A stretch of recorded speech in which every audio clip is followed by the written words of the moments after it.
ladies and gentlemen, please stand for the presentation of colors and the national anthem. The colors are being presented tonight by the Odessa High School Army JOTC, including Cadet First Sergeant Cash Villarreal, lead rifle, Captain Lily Gabaretta, national flag, Cadet Second Lieutenant Giovanni Terrantes, Cadet Staff Sergeant Michael Bell, OHS flag, Cadet Staff Sergeant Ruby Marie Kennedy, trail rifle. They are led by Senior Army Instructor Sergeant Major Craig Ransberry and Army Instructor Staff Sergeant Joseph Wood.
And now, for the Odessa High School song.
Now, ladies and gentlemen, you know what's coming up.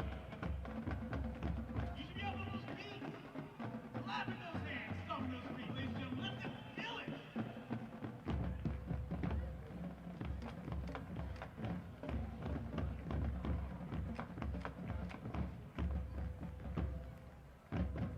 Let those boys and girls feel the energy from the audience tonight.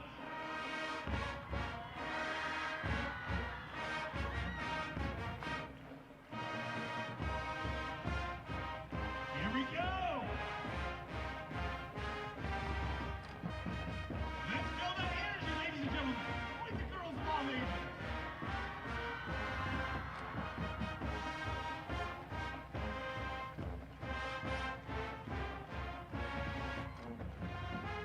All right, let these talented boys and girls hear it.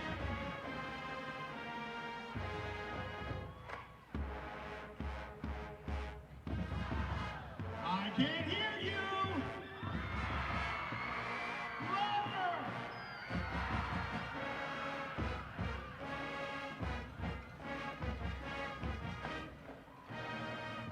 Show us that spirit. Keep those feet stomping, ladies and gentlemen.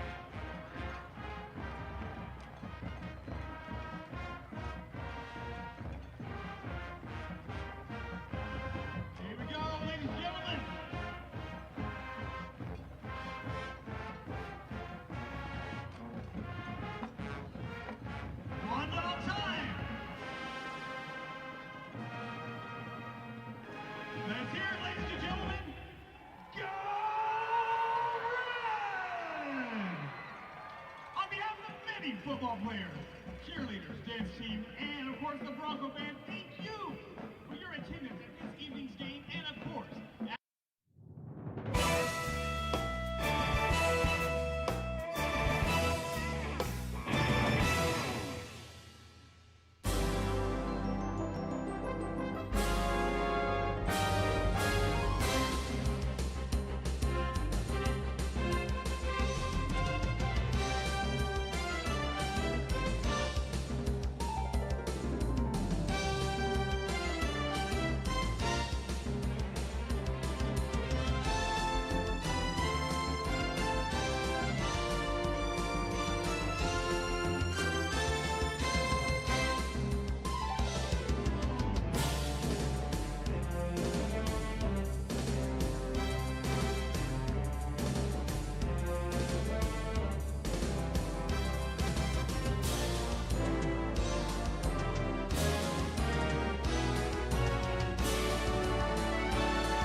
the captains for your Broncos, number 1, Miguel Ramos. Number 8, Martin Alva. Welcome to Ratliff Stadium in our Bush's Chicken High School Football Game of the Week. Brought to you as always by Trans Global Productions. Broncos there. See them out with the flip of the coin. Here's the call. Odessa High has won the kick, won the toss, and is elected to receive. How does this sound, guys? Is elected to defer. LD Bell will receive. So there you have it. The Broncos win, and a lot of times we see them defer, but they're going to take the ball. Give us the ball, and let's see if we can march it down the field and scores. We'll get ready for the Broncos to come out onto the field in their home opener, also homecoming tonight here at Ratliff Stadium. For our whole Trans Global crew, we want to welcome you to the game tonight. Kyle Hubbard, Nathan Hubbard, myself, Clay Kennedy. Going to bring you what hopefully will be a Bronco victory here in the second game of the season, and the Broncos come on the field. A little trouble, looked like Cameron Dean may be having a little trouble keeping his feet there. He did a front handspring. He kind of landed a little too long. He did a little too much. Yeah. One of the judges gave him a couple of points off for that. Well, I think tonight, Clay, I think this Odessa High offense needs to find some consistency, keep their own defense off the field, put some plays and drives together, and keep that LD Bell offensive squad over on their side of the field. I think the defense has got to control the line of scrimmage. Don't let this LD Bell team ground and pound them into submission tonight. Allow those Blue Raiders. We both are impressed with their uniforms tonight. They look really good. This LD Bell team will try to use some of their size, I think, to their advantage up front when they have football. And I think if the Broncos can force some turnovers and get some momentum on the side of red and white, I think they've got a really good shot of making this happen tonight.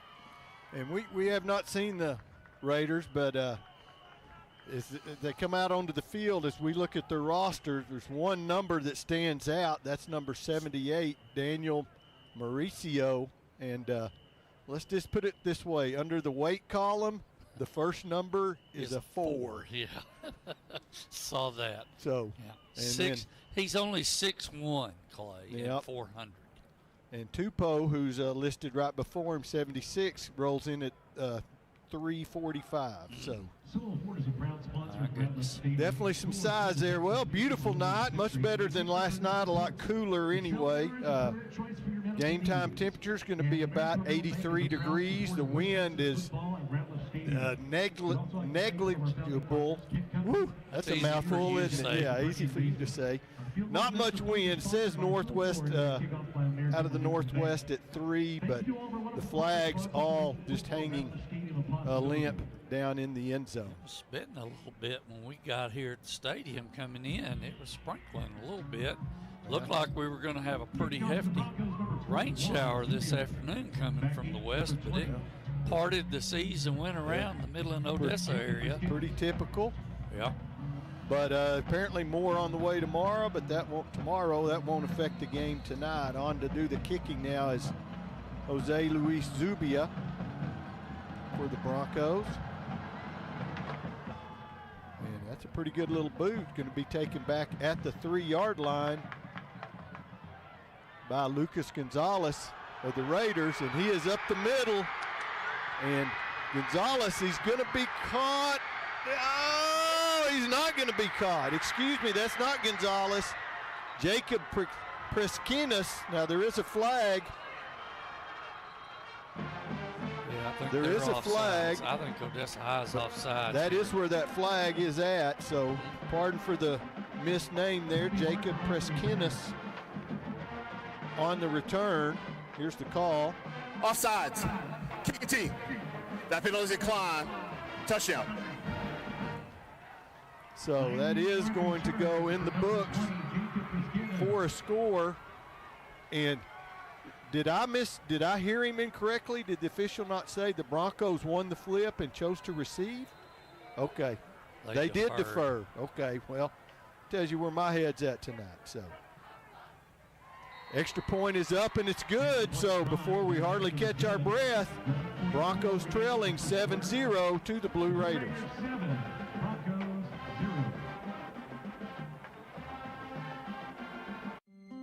At Bush's Chicken, we start each day with one thought in mind. Be the best. Whether it's preparing food or waiting on customers. We are family, and we take joy in our family serving your family. We hope you'll stop by and see us. If you do, let us know you saw this ad, and we'll give you a 10% discount. Bush's Chicken. Simply the best.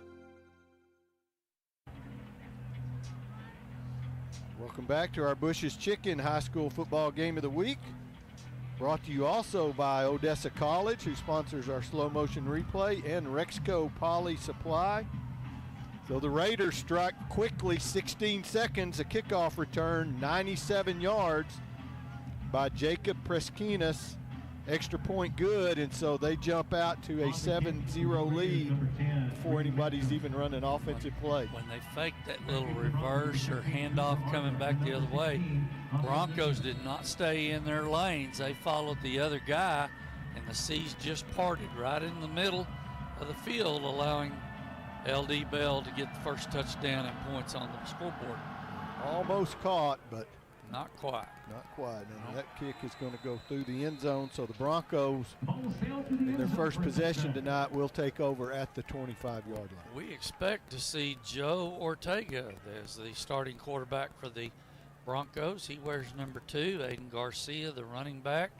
Number 7, we expect to see Jimmy Avila, number 23, at the running back position as well. A whole host of wide receivers. Some names we'll recognize, especially from last year with Kobe Maldonado for one. And both the Rodriguez boys. Right. See what they do here on first down.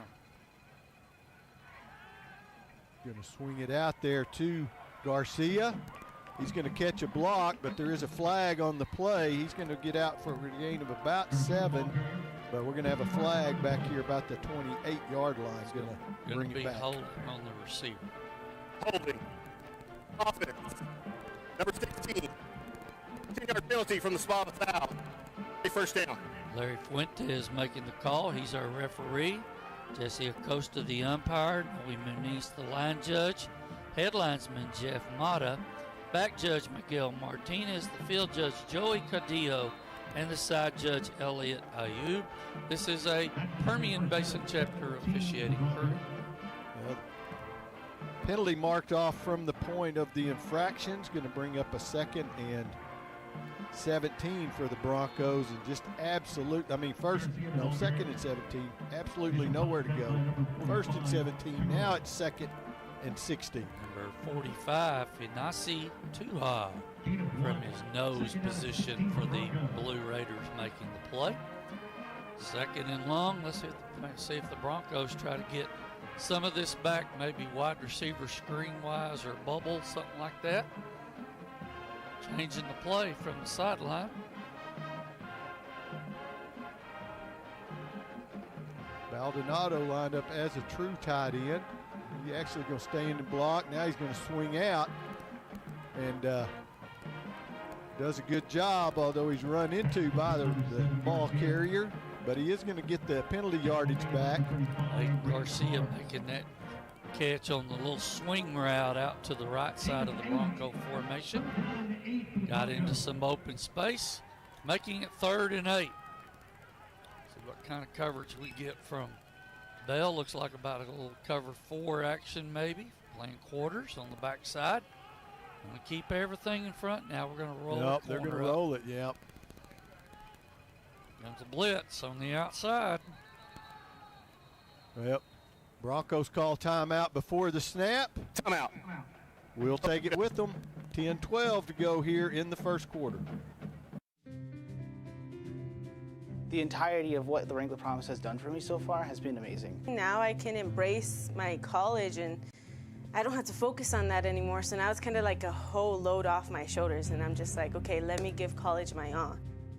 The best part about the Wrangler Promise is not having to worry about your tuition payment. You can focus strictly on your grades and being your best self in college. A degree is never going to hurt you. It's only going to benefit you. So why not apply for a Wrangler Promise today?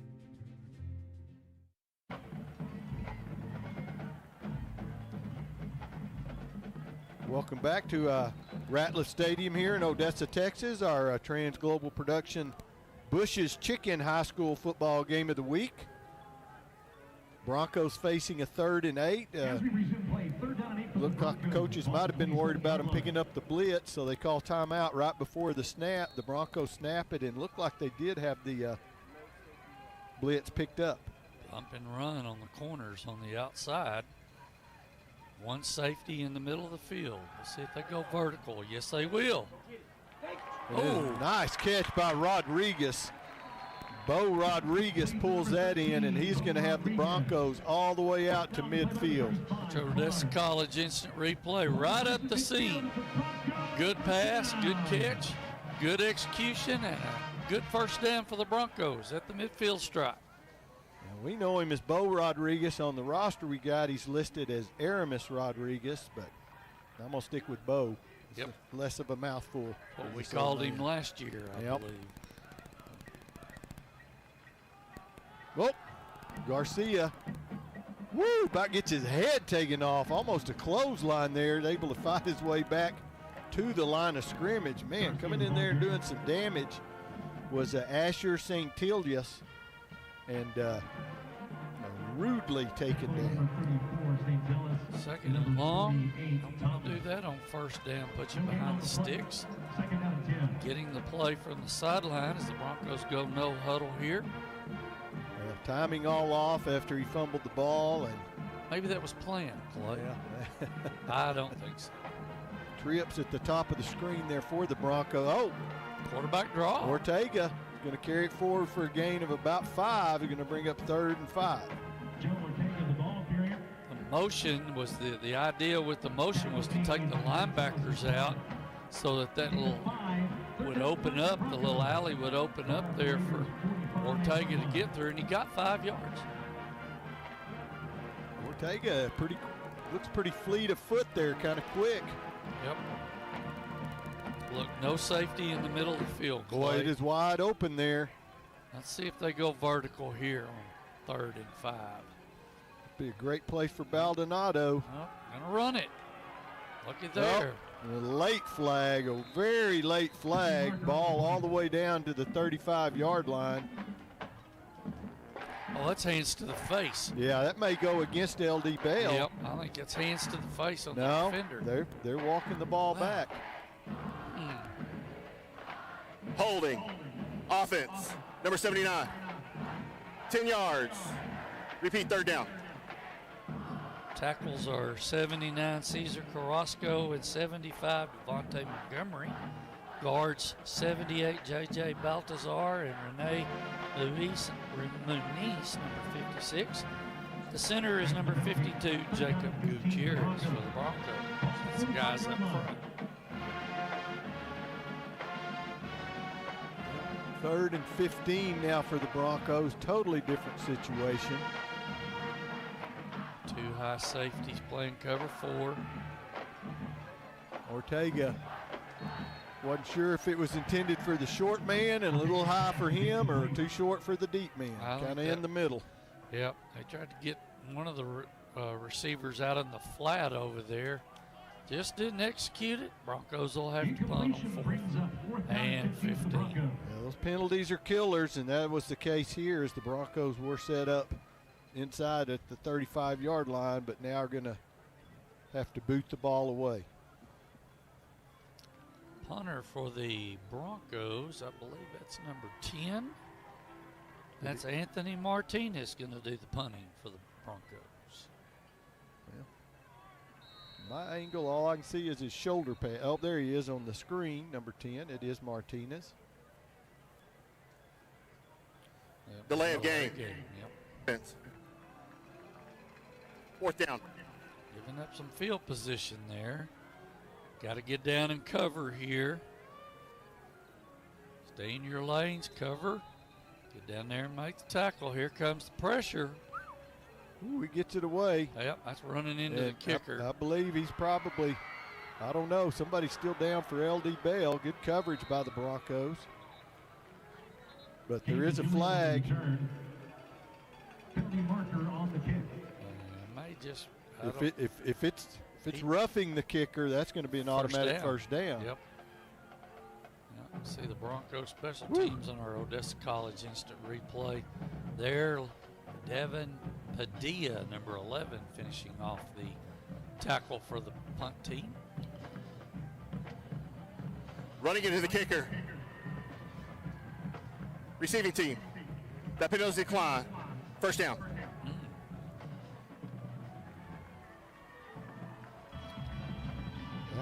They declined that so that they wouldn't maybe possibly give up another big play on the special teams. Ball's at the Blue Raider 39-yard line. So we'll see their offense, the Raiders' offense tonight for the first time. This is number 5, Braylon Harris is their quarterback. Offset to his right, number 22. That's Brendan Gleim, or Glenn. Going to carry the ball out over the 45-yard line and marking right at the 45 for a gain of about 6. Martin Alva making the play for the Bronco defense. This is a 4-2-5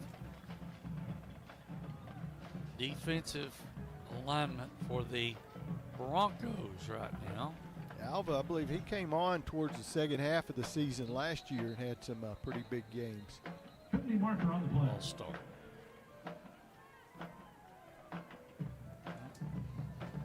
Before the snap, false start. Offense, number 76. 5-yard penalty. Replay, second down. One of their offensive linemen, Sioli Topu, on the movement there. He's playing one of the guard positions. Looks like a left guard. Get some of those numbers here and get you some names. Rolls right, he throws on the run. Good coverage out there by the Broncos, and Bustillos able to make the play, and it's going up 3rd down now and long for the Raiders. Depending on the play, number 4, Gareth Bustillos. Watching this out in the Metroplex this evening. Thanks for tuning in. You see the Blue Raiders and the Broncos playing here at Ratliff Stadium tonight. If you're out there watching us, hope everything's well and you enjoy our broadcast tonight from Odessa. 3rd and 8. Harris is going to set him in the pocket. Now he's going to take off. He's going deep. He's got a receiver wide open, and he's going to make the catch. Going to be brought down inside the 15-yard line. David Hackworth, the senior tight end for the Raiders. On the coverage, Andrew Rios for the Broncos, but boy, he was all alone at about the 20-yard line when he made that catch. And nope. Be a false start. Yep. We saw some of this last night here Little early game jitters. Before the snap, false start. 81, offense. 48 yards 5-yard on penalty. that pass play. Replay first down. Sorry, official, that's my bad. 48 yards on that pass play from Harris to Hackworth.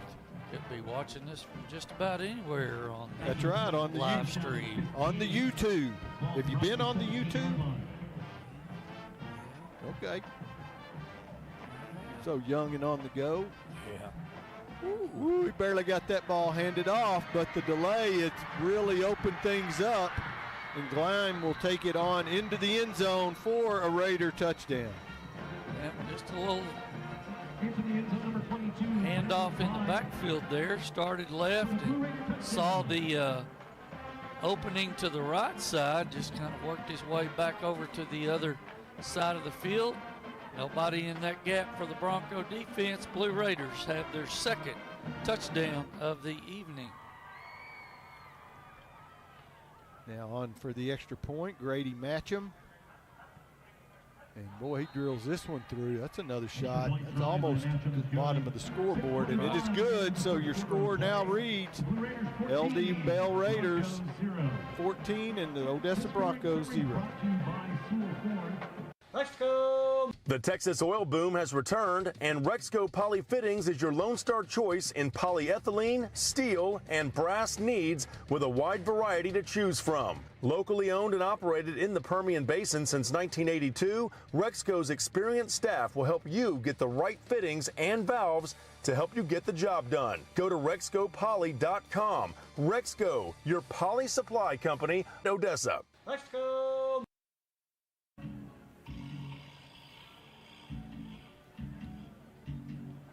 Welcome back to our Bush's Chicken High School Football Game of the Week. The LD Bell Raiders marched the ball 62 yards in only 5 plays. Took them 1:29 to double their lead, now 14-0. Bronco offense needs an answer. Start with some good field position to help here. Now Matcham kicked the last one out of the end zone, so kind of look for him maybe to be doing that again. The wind, as we have said, is right now not a factor at all, either direction.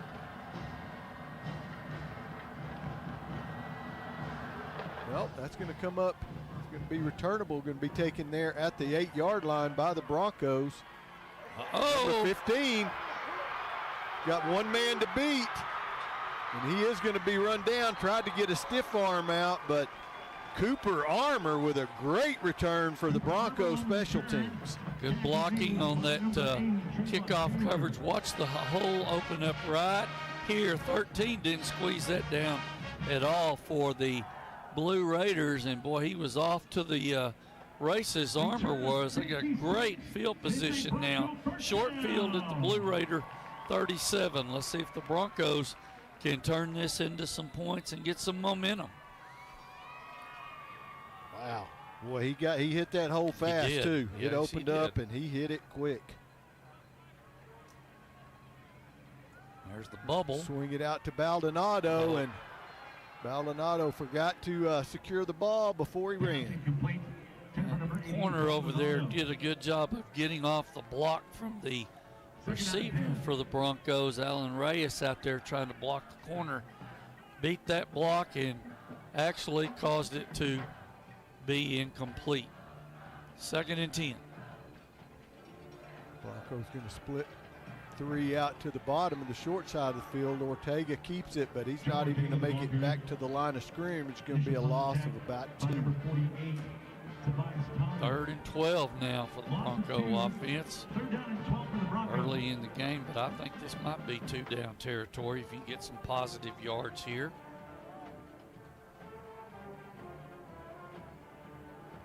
Ortega with the play call is going to have 2 receivers split top and bottom. Once again, middle of the field wide open for the Broncos. Ortega, though, nowhere. Well, he's going to break loose.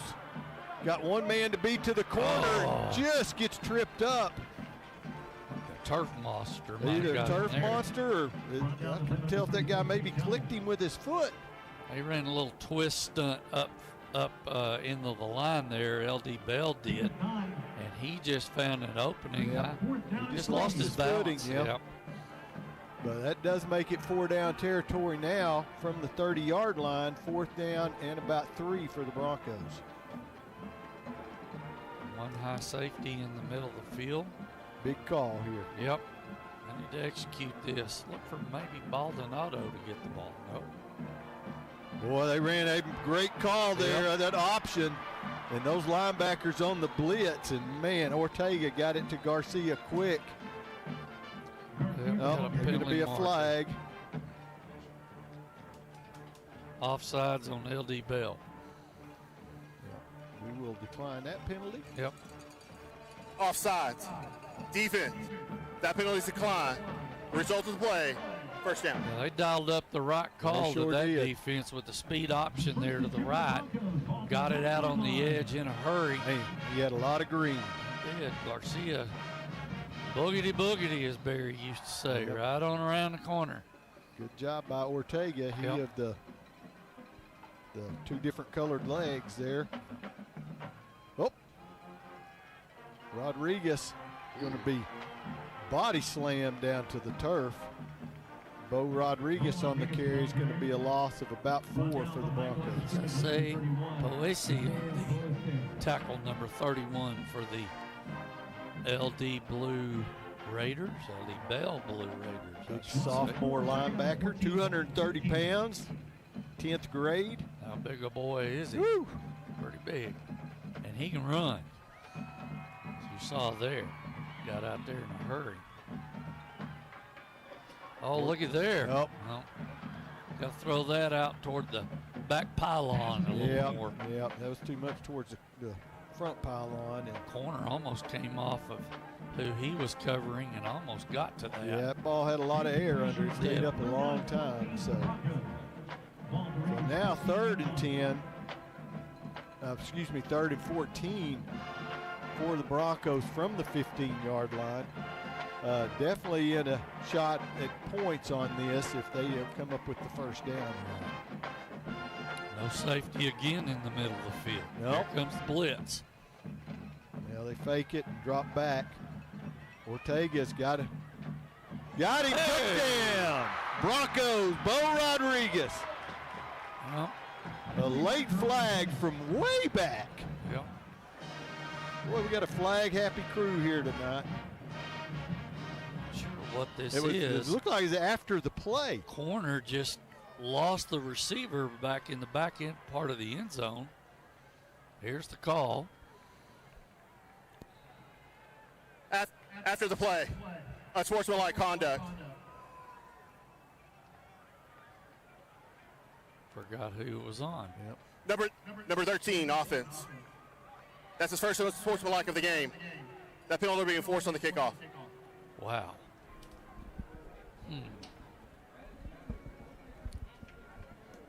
Well, that's going to be a touchdown Broncos. On now for the kicking of the extra point is Zubia.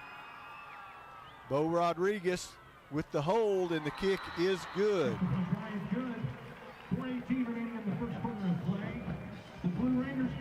So the Broncos cut the lead in half.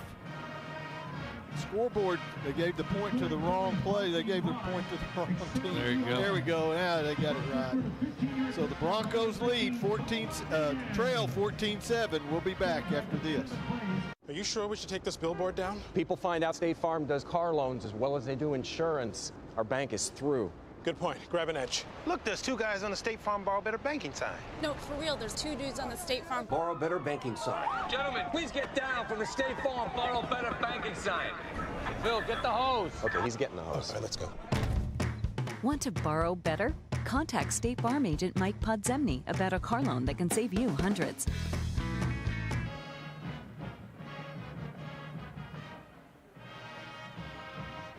Here we're going to come back with the replay here.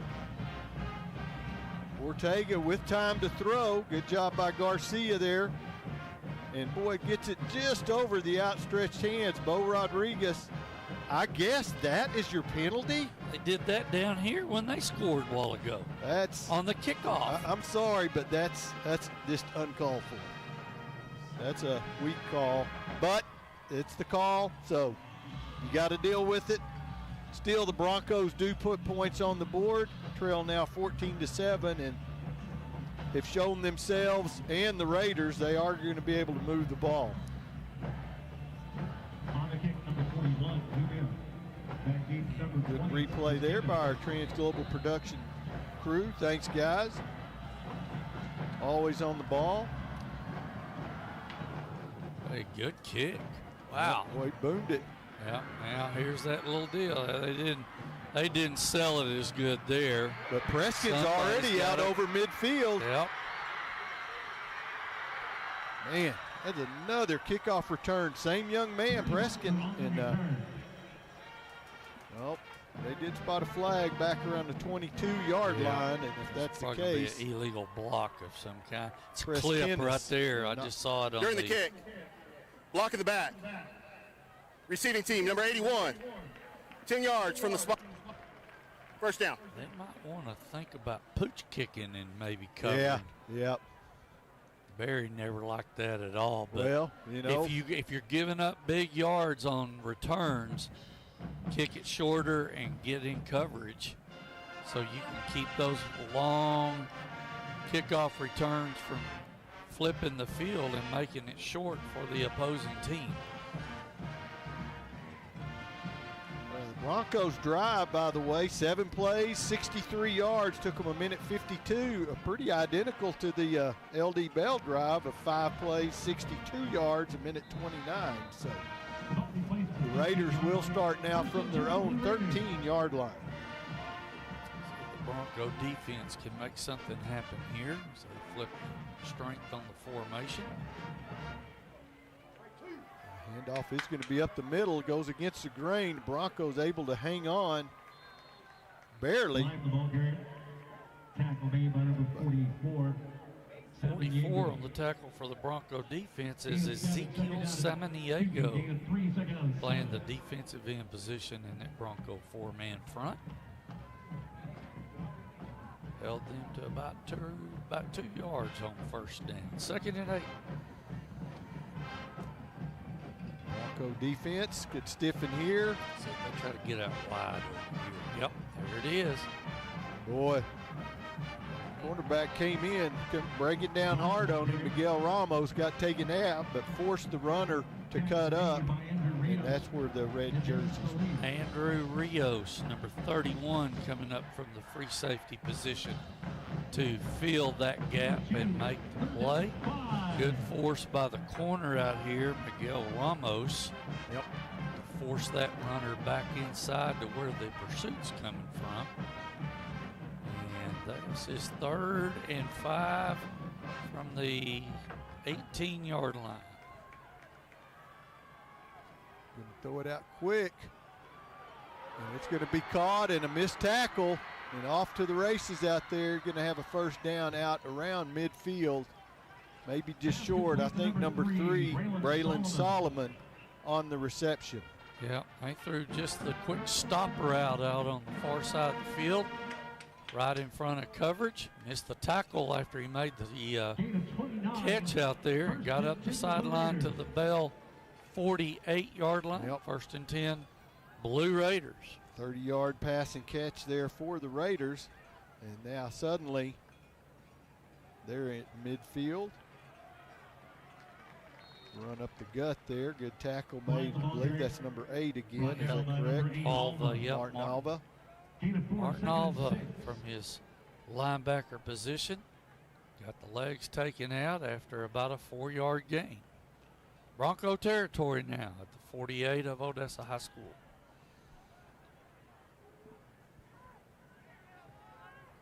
Bronco defense, boy, they needed the big play on that 3rd down and just came up a little short. The line go up. There's a flag on the play. That's going to come back. That's a hold, I think. Yeah. Well, normally from the head official from that spot, that's normally what it is. Mm-hmm. Holding. Offense. Number 55. 10 yards from the previous spot. Replay 2nd down. Number 55. I'll let you go with that name, Kyle. Well, I'll try it. Let's see. Number 55 is Siosifa Fakaloa Tonga. How's Tonga. that? I was saying Tonga. Tonga. Got caught there, man. Young man's only a sophomore, 6'2", 270. Hooked on phonics worked for me.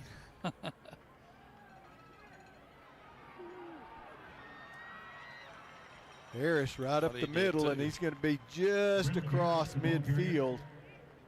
Alva again on the tackle, number 8 for the Broncos. Marking right at midfield. Yep, 3rd and 8 from the midfield stripe. Broncos got another shot here, 3rd and long. Field position won't be as good, but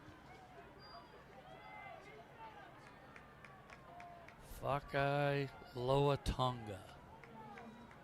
That was that 55 from the earlier play. I had to try that again.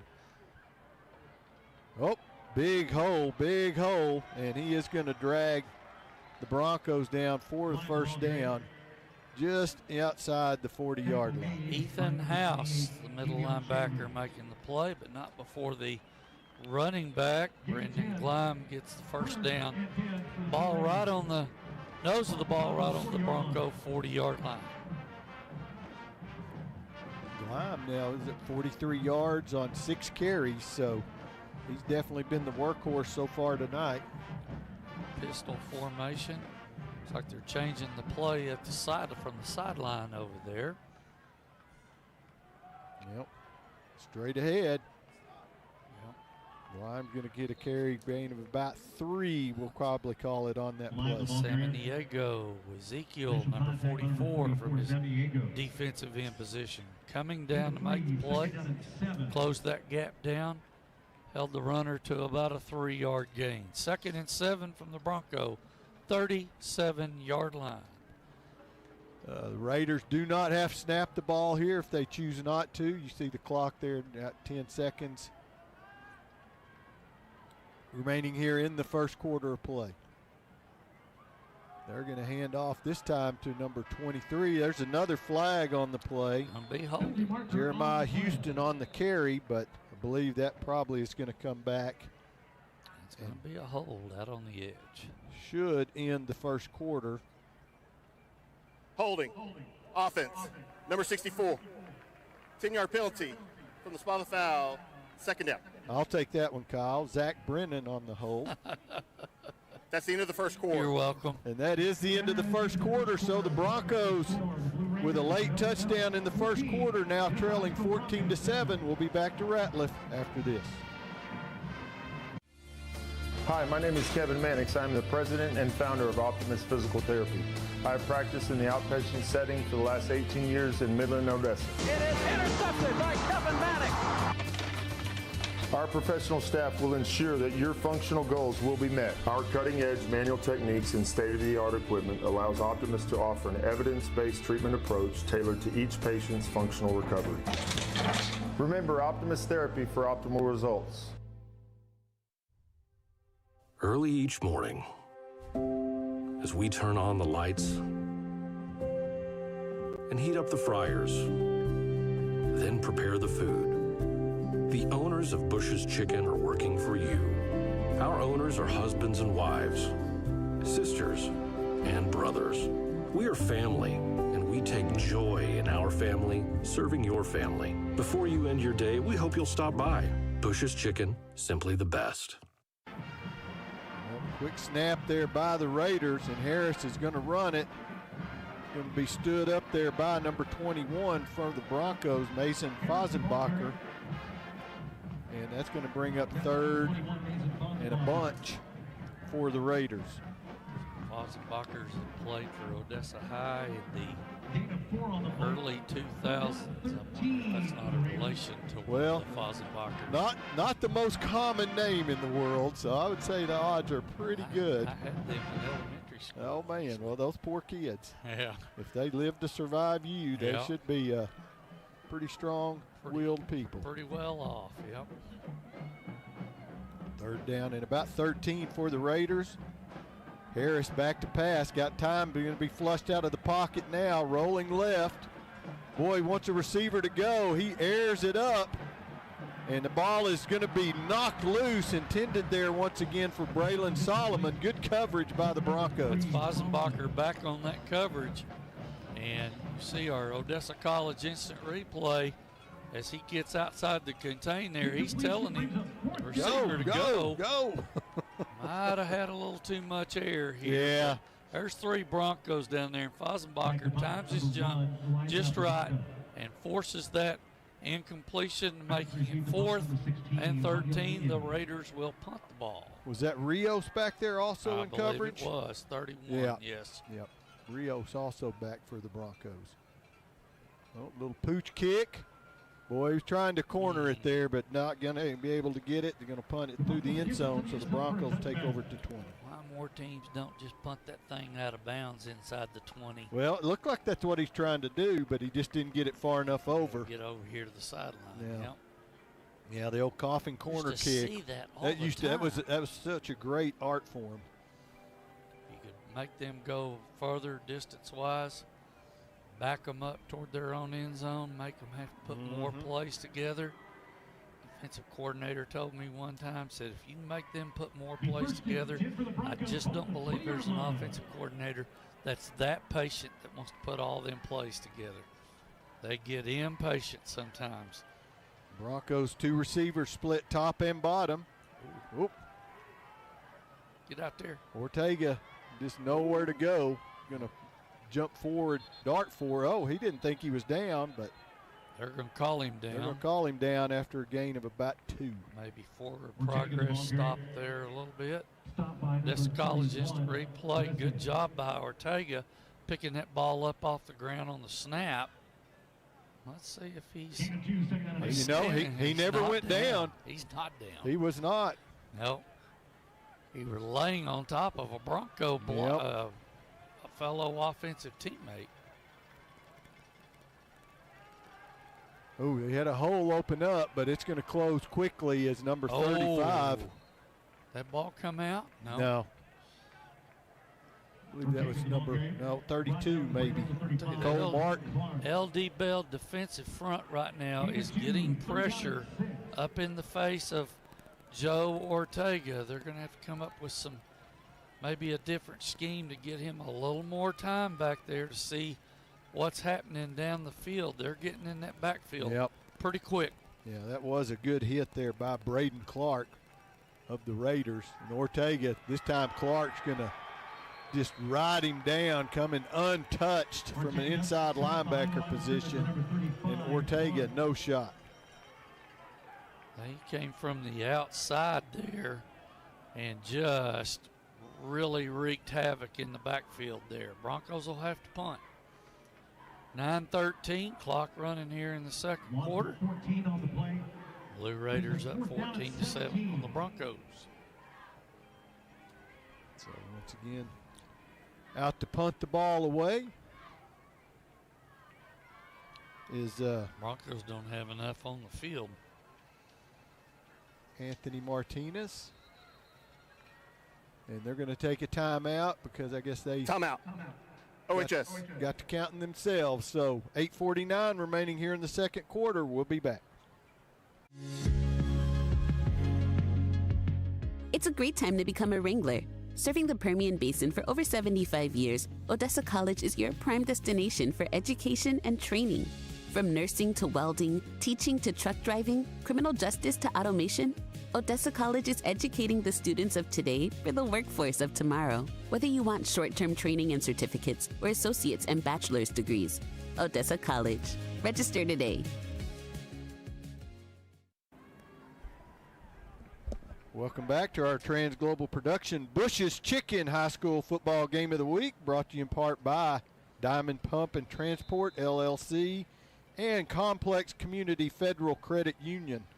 Martinez does a good job fielding a wayward snap and is going to get a punt off. Not going to be a great punt, but going to be a lot better than it could be. There's every flag on the field flying over That's there. Gonna be on Odessa High. That's probably going to be 15 on the Broncos, Yep. yes. A little personal foul, unnecessary roughness over there in front of And the LD Bell sideline. The key word there is unnecessary. Right.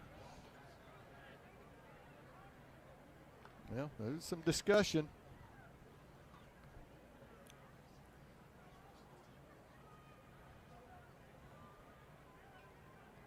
Officials there making sure they got it right. It looks like they're writing a name down, so it is going to be a sportsmanlike of some kind. They do get a first warning when those penalties happen. So here we go. After the play.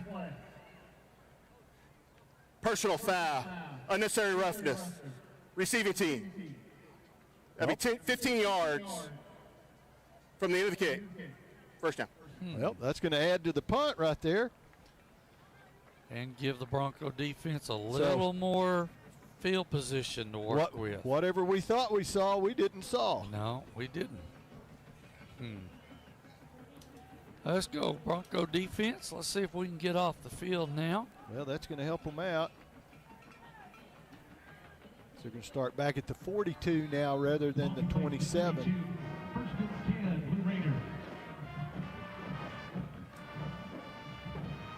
Give up the middle. Once again, a lot of green for Gleim. He shoots up the middle, going to be out close to what's needed for a first down. Mason Fosenbacher coming up from the safety position, number 21, to make the tackle.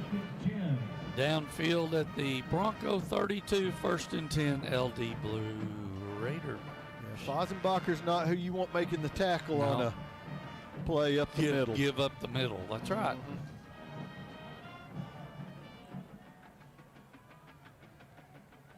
Boy, they're in that tight set again.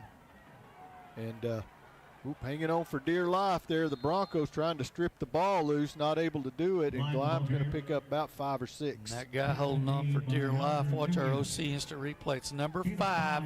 He was on an inside linebacker blitz and fought off the block and got himself down there to make the play. That was Ethan Hauser. We're going to have timeout on the field. Broncos trailing 14-7. Let's go! The Texas oil boom has returned, and Rexco Poly Fittings is your Lone Star choice in polyethylene, steel, and brass needs with a wide variety to choose from. Locally owned and operated in the Permian Basin since 1982, Rexco's experienced staff will help you get the right fittings and valves to help you get the job done. Go to RexcoPoly.com. Rexco, your poly supply company, Odessa. Let's go! Our Bush's Chicken High School Football Game of the Week is always brought to you by Trans Global Productions. Brought to you also this week by E&E Service and Supply and State Farm agent Mike Podzemny. Second down and about 5 for the Raiders. Gleim once again up the middle, and he's got a big hole, and he's going to drive it down close to the 15-yard line. Rios making the play, number 31 for the Broncos from the secondary position. The Blue Raiders get another first down. Ball's at the Broncos 16-yard line. 72 yards on the ground now for Gleim. And only 10 carries, so that's a little over 7 yards a pop. That's too much. Yep. There he goes again. And he was a shoestring away maybe from cutting that back into the end zone. Davin Padilla, watch him come up, number 11, right there. Got him right from behind to trip him up and get the ball down to the 7-yard line. Second and goal. Nope, second and one yeah. From there, yep. I didn't see the other stick over there. Harris going to call his own number here, and he is going to have a first down, I believe, at about the 6-yard line. Here is the ball carrier. Tackle made by number 21. First and goal from there. Bronco defense. See if they get in some kind of goal line defense here as we get closer to the end zone and make a stand. Ball be placed at the Broncos 6-yard line. First and goal for the Blue Raiders. Yep, time to stiffen up here. Right. Checking into the ball game now for LD Bell in the backfield is once again Jeremiah Houston. And he is going to carry the ball into the end zone for the Raider touchdown. Yep, he's got behind the right side of their offensive line. Couldn't even see him. No, they did a good job of moving that out of the way. The Bronco defense, again on that right side of the blue Raider line. And the back just kind of skated right behind them into the end zone for another LD Bell touchdown. Now on to do the kicking once again is Grady Matcham. Gleim do the holding. And boy, he does have a leg there. That's a little thump. So the lead now is 21-7 for the Raiders over the Broncos. Are you sure we should take this billboard down? People find out State Farm does car loans as well as they do insurance. Our bank is through. Good point. Grab an edge. Look, there's two guys on the State Farm Borrow Better banking sign. No, for real, there's two dudes on the State Farm Borrow Better banking sign. Gentlemen, please get down from the State Farm Borrow Better banking sign. Phil, get the hose. Okay, he's getting the hose. All right, let's go. Want to borrow better? Contact State Farm agent Mike Podzemny about a car loan that can save you hundreds. E&E Service and Supply is your leader in well service supplies and rig packages. We manufacture oil savers, rod transfers, rod strippers, pipe wiper blocks, weight indicators and pads, rope sockets, drop valves, guy line blocks, swab mandrels, fishing tools, slip cylinders for Advance, BJ, and Giberson, and a whole lot more. Please come by E&E Service and Supply at 3501 Brazos. So the Raiders with a 6-play drive, 42 yards, took them 2 minutes and 26 seconds as they increased their lead out to 21-7 over the Broncos. Welcome to Ratliff Stadium with us tonight and our Bush's Chicken Game of the Week, brought to you also by Optimus Physical Therapy and Kevin Mannix, along with the Odessa High School and Permian High School football booster clubs.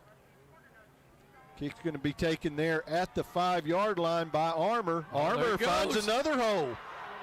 Armour all the way out to about the 45-yard line, and there's another flag, so that's going to add probably 15 to it.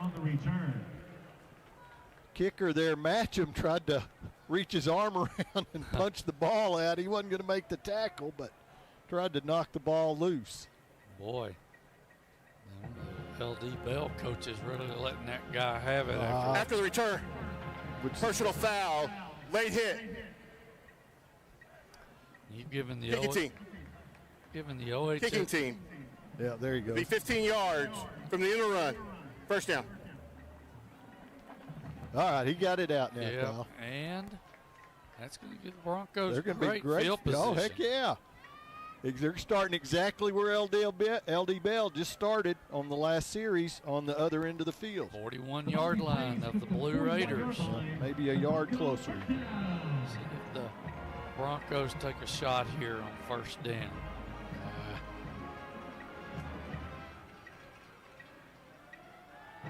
Boy, they did. No. Oh. Yep. He just dropped it. He sure did. Zion Baker had it in his hands and not able to hang on. And that's not open. I no, don't know Ortega, what you're seeing there. You've got to read the defense there and maybe put that ball either short. Don't give that a chance to be a turnover there. But with them not making the catch, it's 2nd and 10. Did like the fact that he had time to sit in the pocket and throw the ball. Yep, good job by that O-line. There's that option again. Oh.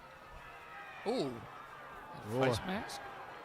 Well, I guarantee you, he kind of got lit up there as Caden DeGuilo comes in and puts a pop on him after he gets stood up. So that's going to be a gain of a yard. 3rd down now and long for the Broncos, about 9.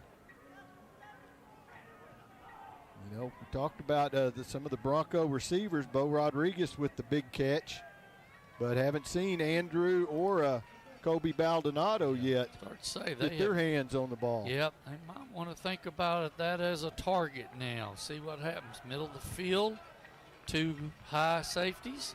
They're going to back off into coverage. Yep. Ortega is able to fight it off, fires, and that's going to be caught. And that is going to be first down Broncos. I think that's going to be Bo Rodriguez again, Aramis. And he is going to have a Bronco first down. Watch the blitz come up the middle there. I thought he was in trouble, but kept the play alive with his feet and then moved on around to the right side and saw Rodriguez open there for a first down for the Broncos. Broncos, once again, Baldonado's going to line up as a true tight end. Two receivers bottom. Oh, a little draw play, a little delay. Garcia inside the 15. Garcia all the way down close to the 10-yard line. Going to mark him at the 11. Good play design on the draw. Allow those guys to get upfield and find a lane for the running back Garcia to run through. And he got up to the 11-yard line. They can get a first down just at the 1-yard line. First and 10 for the Broncos. Baldonado in the slot here at the bottom of your screen. Ortega's got time to throw. He's looking for Baldonado. He almost makes the catch. No call. I don't know. It looked like a lot of contact from DeMarcus Seaton in the coverage, but no flag, so it's going to be second down now for the Broncos. Watch our OC instant replay. Good time for the Bronco quarterback, and boy, he almost did reel that in. He did. Good protection up front by the Bronco offensive line. Well, glad to see him get targeted. Young man is looked like he's grown since last year, and he was not small last year. No. Junior for the Broncos. Oh, Ortega took his eye, looked up. Oh, there's a late flag, and that's probably going to be a handful of face mask, I believe. Down behind the line of scrimmage by number 34, Azure St. Helens. We'll see what the call is. If that's the case, it will be a first down Broncos. Marker on the play. Personal foul, face mask. Yep. Defense, number 41. 15-yard. Half the distance to the goal. Automatic, first down. Powesi had hold of that face mask there as he got Ortega to the ground. So that's going to set the Broncos up now with a first and goal from about the 8-yard line, I believe. See if they run the ball here on first down. Well, they're not sure where they're maybe going a to little zone read, maybe. Allow Ortega to make a decision, maybe do something with his feet. Like they're going to mark it at the 7. There it is. Just run. No? Oh. Ooh. What? Dangerous pass there. Number 16, Nunez. Intended there for ADL Nunez. So second down now for the Broncos. 4:02 remaining here in the second quarter. Run pass option there for Ortega. I like the call. Just kind of developed kind of slow, it seemed like. Baldonado was trying to get out in the flat underneath and just didn't seem to get there in time or not in the right spot anyway. Maybe a little quicker decision. Whoa. There. Woo. If that's not an offside, then that's amazing. But he ran himself past the play. He got so much penetration, the handoff was already by him.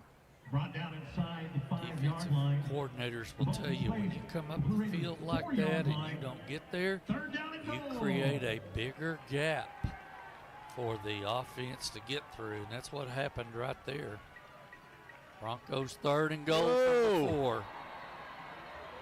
He tried it again, but this time didn't work. St. Tilas Offside. Defense. is going Pass distance to the goal. Third down. give the Broncos 2 yards. So I'd say 4-down territory here, down by 2 scores. Right. I feel like you ought to be able to punch it in from 2 yards out. But the Broncos stay in that spread formation.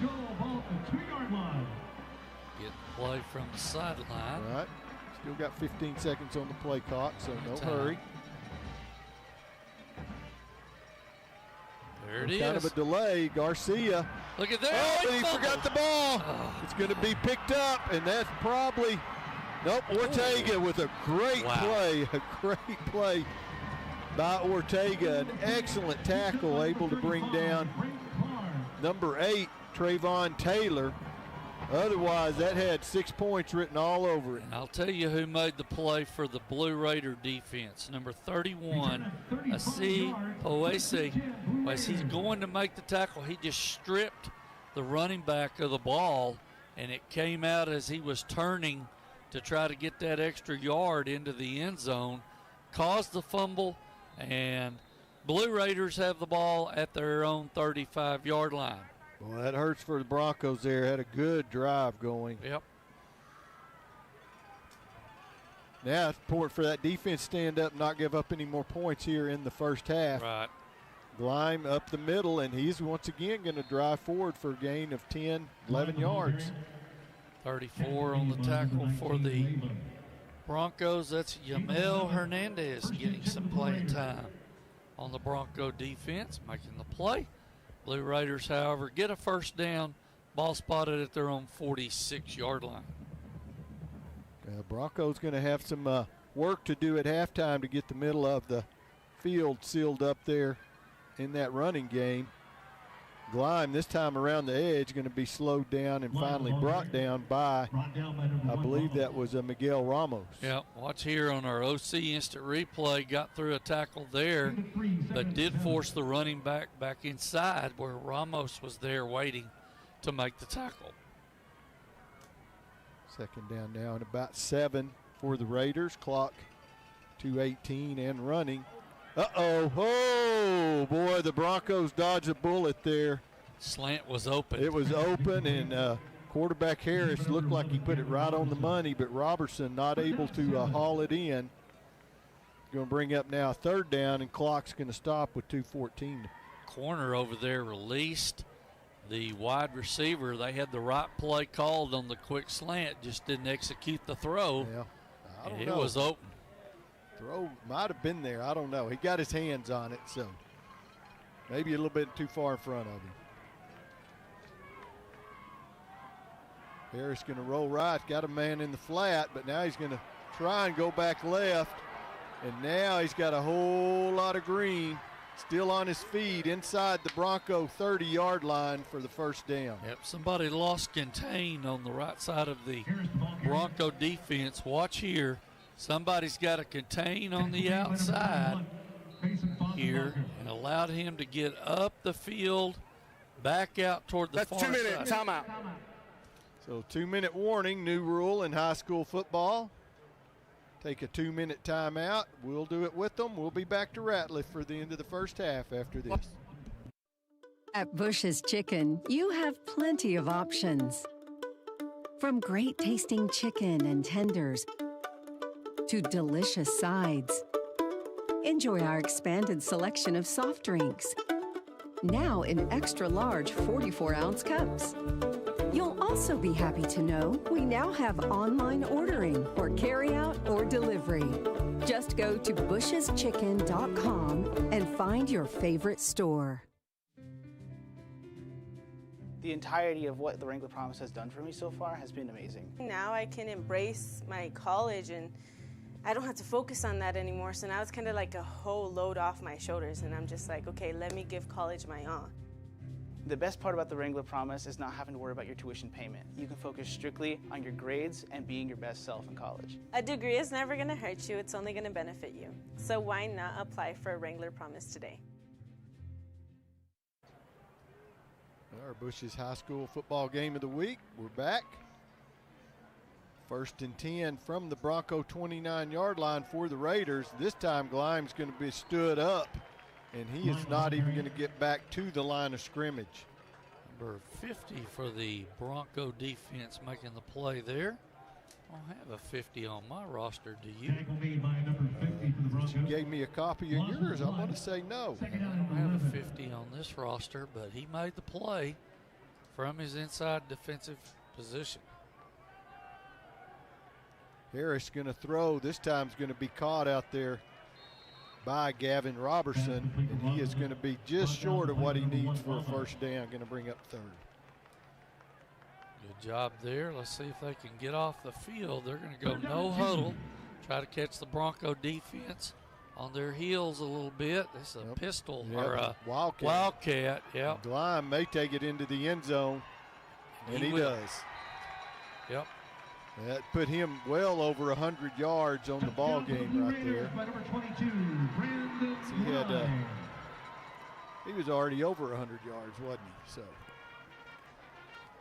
okay, yeah, that's right. He was at 90. He had 96, lost a yard, 95, and that puts him over the 100-yard mark here with 1:02 left. 116 yards in the first half. And 2 touchdowns. Timeout on the field for an injured player. We got a timeout on the field. We'll take a break with them, and you see some of the Bronco faithful there in the bleachers. We'll be back after this.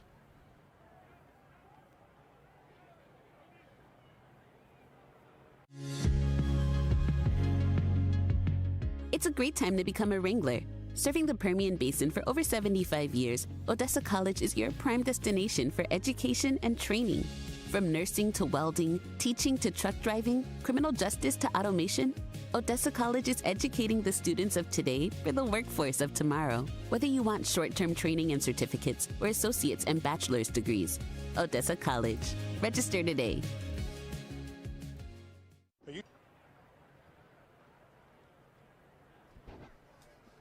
Once again, there you see some of the Bronco faithful in the stands. See some of the mums. Is that what they still call them? Yeah, they still call them mums. Okay.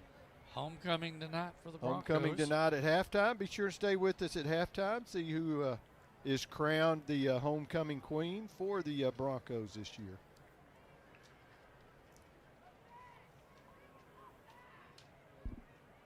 Broncos with an injury. Hopefully the young man's okay. Mason Tennyson, that's a name I know we've heard for several years with the Broncos. The last name Tennyson. Matcham once again on to do the kicking. It is up, and it is good. Extra point off try that back wall. So, 1:02 remaining now here in the first half. The Broncos trailing 28-7. The scoring summary is brought to you by At Bush's Chicken, we start each day with one thought in mind. Be the best. Whether it's preparing food or waiting on customers. We are family, and we take joy in our family serving your family. We hope you'll stop by and see us. If you do, let us know you saw this ad, and we'll give you a 10% discount. Bush's Chicken. Simply the best. So the Raiders, with a 7-play drive, took them 2 minutes and 4 seconds to march it the 65 yards downfield and increase their lead out now to 28-7. The Broncos with 1:02 remaining here to try and make something happen in the first half. See if the Raiders decide to do something a little different on the kickoff, try and keep it away from Cooper Armour. He's had 2 big returns for the Broncos so far tonight. Grady Matcham on doing the kicking for the Raiders. Well, he's going to boot it to him again. This one's going to go out of bounds. Yep. So the Broncos, will probably be taking over at the 30-yard line. I would think. I don't know.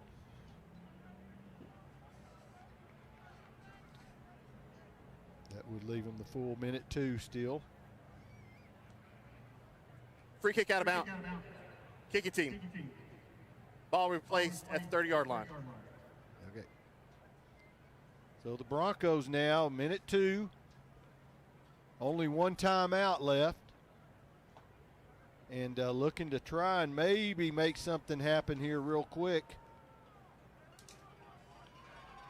And get some points back on the board, or I don't know, they may be willing just to run the clock out and get into the locker room and try and make some adjustments here at halftime. Ortega takes a low snap. And he is going to air it out. Bo Rodriguez almost hauls it in. Oh, they're going to call, looks like interference there. as Trayvon Taylor, maybe with a little face guarding even there. I'm not sure. But there was contact. Pass interference. 15-yard penalty. Automatic. First down. It's going to move the Broncos out to the 45-yard line, so they're going to pick up 15 there. Only took 6 seconds off the clock. And still going to be a first down for the Broncos. They've got one timeout still in their back pocket. So if they can work a sideline route of some kind, get some. Yeah, need to get some. It'd be nice to go into the locker room on a with positive note, right, and a few points. Right. Garcia picks up the blitz. Ooh. Ortega still on his feet. Going to try and get out of bounds, not able to get there, so the Broncos going to need to hurry up and get lined up and try and save that timeout. Ortega goes a long way to gain 3 yards. They're not calling timeout. They're going to go no huddle here. So let's see if they can get something going. I like the bubble out here, maybe, Clay. Well, they've got numbers in their favor. But, no. Oh! What a catch. Oh, he stepped out of bounds. He stepped out of bounds back here. That was a beast of a catch right there. I tell you what, Trayvon Taylor made up for that penalty call all by his lonesome there. Watch the replay. Watch our OC instant replay. They're trying to throw the corner route here, and he just overthrew it, and look at that athletic play. Jeez, oh man. That's impressive, young man. Trayvon Taylor, a junior. That says 5'9". I think he's a little taller than 5'9". He was higher than that off the ground. Off the ground, yep, he sure was. Yeah, that's one of those plays you see on Saturday or Sunday, not on Friday nights most of the time. So, wow. So let's see if now the Raiders, with only 16 seconds left, are going to be satisfied just coming out and just hand the ball off and run a play and going into the locker room with the 3-touchdown lead. 3 receivers split top of the screen. Broncos do drop back deep. Like they're in a prevent? Yeah, no, they're going to go ahead and get us a little something going. And they do have 3 timeouts left, and they are going to spend one here. One of the linemen there, it looks like Tupoa lost his helmet, so he will have to come. Well, maybe not if they call a timeout. He was headed to the sideline, but maybe not with a timeout. Let's go and take a quick break with them. We'll be right back. The entirety of what the Wrangler Promise has done for me so far has been amazing. Now I can embrace my college, and I don't have to focus on that anymore. So now it's kind of like a whole load off my shoulders, and I'm just like, okay, let me give college my all. The best part about the Wrangler Promise is not having to worry about your tuition payment. You can focus strictly on your grades and being your best self in college. A degree is never going to hurt you. It's only going to benefit you. So why not apply for a Wrangler Promise today? Welcome back to our Bush's Chicken High School Football Game of the Week. Tell you what, got talking with Nathan there just a minute ago during the break. And something I love, and he does too. The gizzards at Bush's Chicken. I tell you what, we used to have fights at my house when I was a kid over the gizzard and the heart. Oh, love it. Love it. And you can have the liver all day long, but boy, those gizzards, that's Fist City right there. I don't want any part of that liver. Gosh. No, thank you. No, the liver, I can live with that. I can liver without it. But so LD Bell, once again, 3 receivers split top. The Broncos not playing as deep. Harris going to throw underneath, get out of bounds. Robertson gets out of bounds. 2 seconds left on the clock at the Bronco 43-yard line. Out route to the far side of the field in front of coverage. Broncos playing deep. Sure they don't give up anything deep. They're going to try a long field goal here. This might be right at about 60 yards. 60 yards. So, well, we've seen his extra points sell there, so what the heck? Why not? You're up 28-7. He's going to mark the ball on midfield, so it's going to be exactly a 60-yard attempt. Saw something in the Midland paper today about old David Leverton that used to kick for the Midland High Bulldogs. He still owns the state record at 62 yards. LD Bell. So going to be going to tie it. We'll take a quick break, and we'll be back to see if he's able to do it. Won't tie it, be a couple yards short.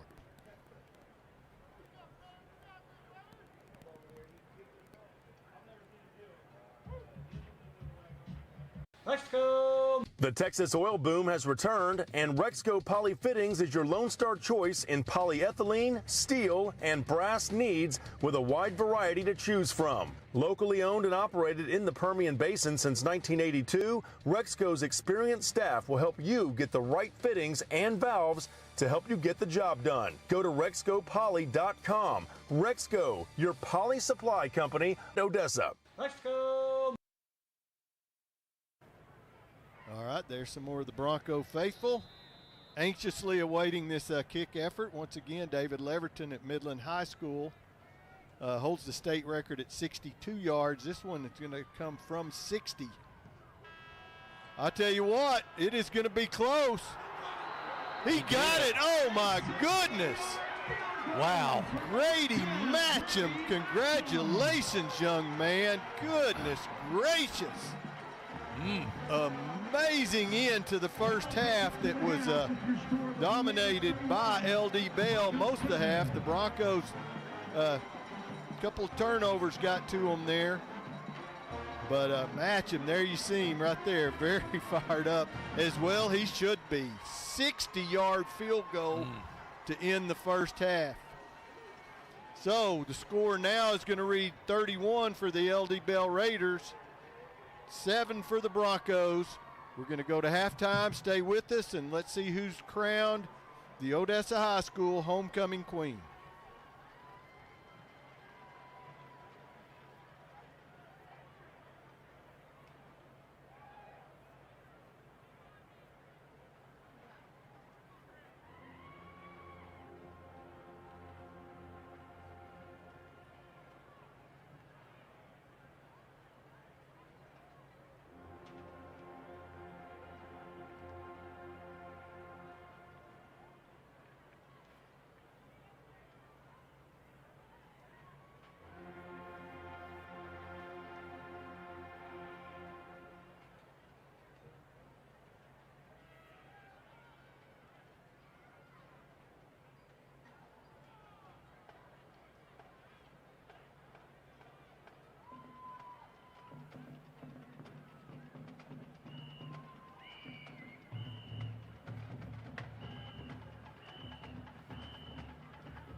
Evening, sports fans. I'm Mike Adkins, Chief Communications Officer for Ector County ISD here at Ratliff Stadium. So it's kind of quiet right now. It's going to be ramped up once the games get going. And of course, this is halftime of the first weekend of home games. I've got Executive Director of Athletics, Tracy Bogart, here. I'm telling you, these are her only free 3 minutes of the week leading up to the first weekend of games, right? So it's different having back-to-back home games with both teams. So what's that like, and the excitement of the first home weekend? Well, week one's always fun. When you could bring 2 games in, OHS and Permian, the same week, it's pretty exciting. You know, we're starting to knock on the doors and get people out for the season, and we're ecstatic about it because we know that they're going to come, and so we're waiting for them. We have a long road to travel, but we're here ready to do it. All right, so for those who are not in the stadium for these games right now, but planning to be here, remind us stadium policies, because it's we've got some safety stuff in place. Yes, sir. Stadium policies are somewhat lengthy, but we're a large stadium, and so we follow the guidelines of the large stadiums across Texas, across the nation. One, we're the clearback policy. You can have a small wallet, but it has to fit in a certain size of dimensions. It all works out in the long run, just because we're looking for the safety of, for everyone involved. No food or drink outside food and drink due to the fact that we have a concession stand that's ready and available for everyone. No strollers. You can bring a carry-in, but no strollers. No air horns. No big fan things in their way of the view. Things like that.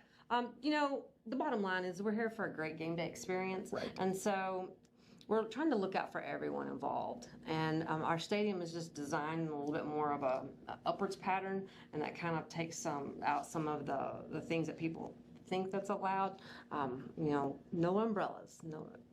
Correct. Like you said, things that have the potential to block people's view who are behind you, the air horns that are really loud and can drown out the sound if somebody's child is making a great play and getting called out. Really, it's about enjoying the game, having a great experience for everybody, and just being aware of that. But other than that, I mean, come and be loud and cheer really loud, and Yeah, we want everyone to come out, wear their school colors, cheer the kids on.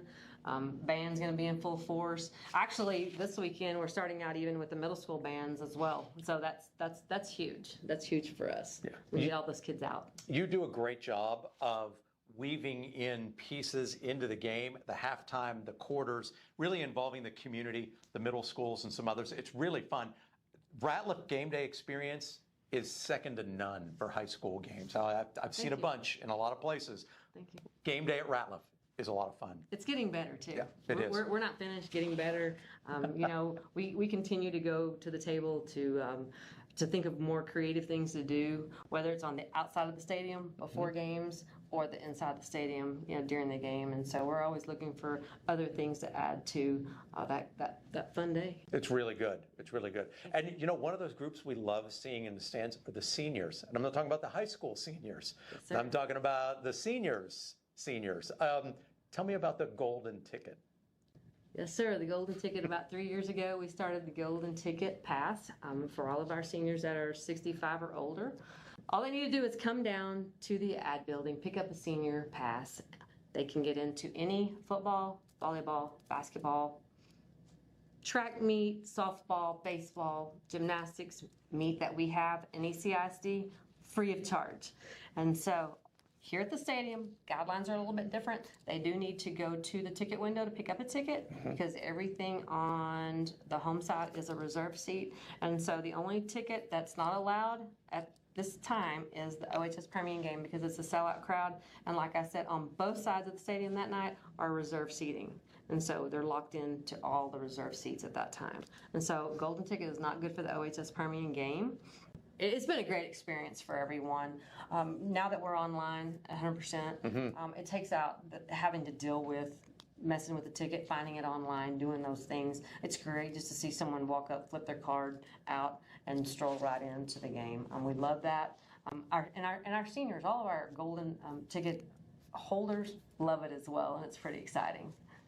And it seems like every year we just get more and more out there that are coming to the games. You're more than welcome to watch our football games at home on Mascot Media, but we love it when they're able to come out to the games. It's exciting. And we have a lot of kids out here that are doing things, and so it's a great experience for us all. Absolutely. So it's all UIL contests for the golden ticket? It's not for the band. Band UIL is athletics. Right, it's just athletics. But middle schools? Middle schools, yes. They can use their golden ticket in any middle school gym, football field that we have on campus. Out here on South Complex. The ticket is honored. Right. So you're saying I can come down to the athletics department, pick up my golden pass. I can't because I'm not there yet. So yeah, exactly. We're not quite there yet. But I can pick up my pass, and then on a Thursday I could go watch a middle school volleyball game and get in free. Yes, sir. And then that night come out and watch a sub-varsity football game and get in free. And then come to the football game on Friday night, not OHS versus Permian, and get in free, and then start it all over again the next week? Yes, sir. It's a pretty good deal. The card's worth about $1 million. There you go. That's why it's the golden ticket. Is that why? All right. Anything else you want to remind fans of before we step away here? No, sir. If anyone ever has any questions, please reach out to us. We will be more than happy to help anyone. We are so excited that the year is here. It seems like we never end, but once the people start arriving and the fans, get here, we get pretty excited just because we're glad to see everyone. We want everybody out, just representing Odessa. It's a community effort all the way around, and we really look forward to just taking care of people and having a good time. All right. Very good. Thanks, Tracy. I know you got a lot to do before the games kick off, so we'll let you go. We're coming back. We're going to talk about the Texas way. Have you heard about that? You need to hear about that.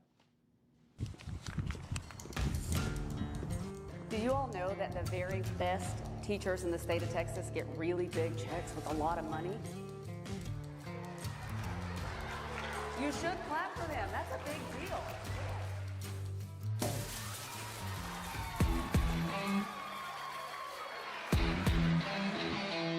All right, let's do it, Miss Belinda.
Thank you. Thank you.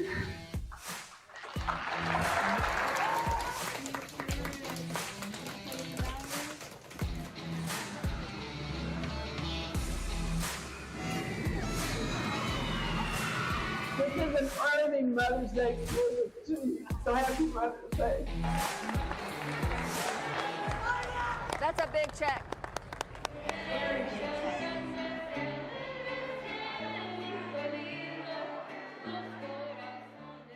Mr. Machuca, you just got a TIA master level designated check. What are you going to do next? I'm going to Disneyland.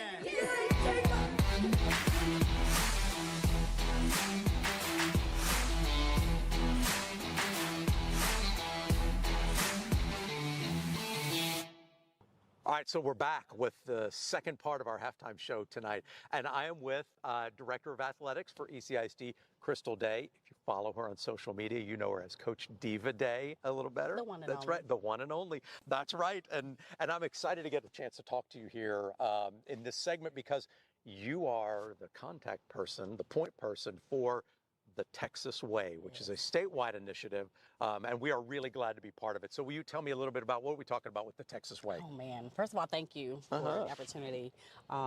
Texas Way is a collaborative campaign that has been a part of Texas High School Coaches Association, Texas High School Athletic Directors Association, and Two-Word Character Development Program. And that initiative was developed for 3 specific reasons, and one being to be able to continue to improve sportsmanship with our UIL sporting events. 2 being to be able to decrease the number of ejections, whether it's students, coaches, and fans. And then 3, more importantly, to be able to strengthen community relationships between coaches, athletes, parents, and fans of our sports. Yeah, it's so good. And we know each other fairly well, and you probably see me as a pretty level-headed, calm guy.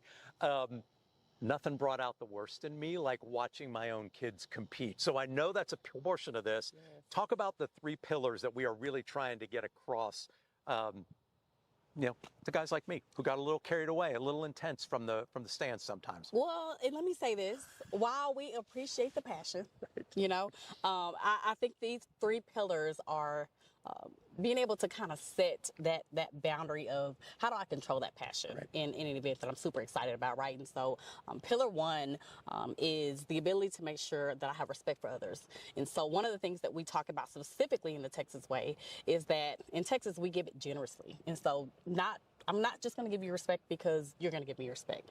But even if you may not agree with what I say or how I feel, I do not get the right to become disrespectful and cross that line of boundary, right? And so that's pillar 1, so respect for others. Pillar 2 is the control of self. And so you just kind of talked about that, right? And we express this with our kids, coaches, and fans.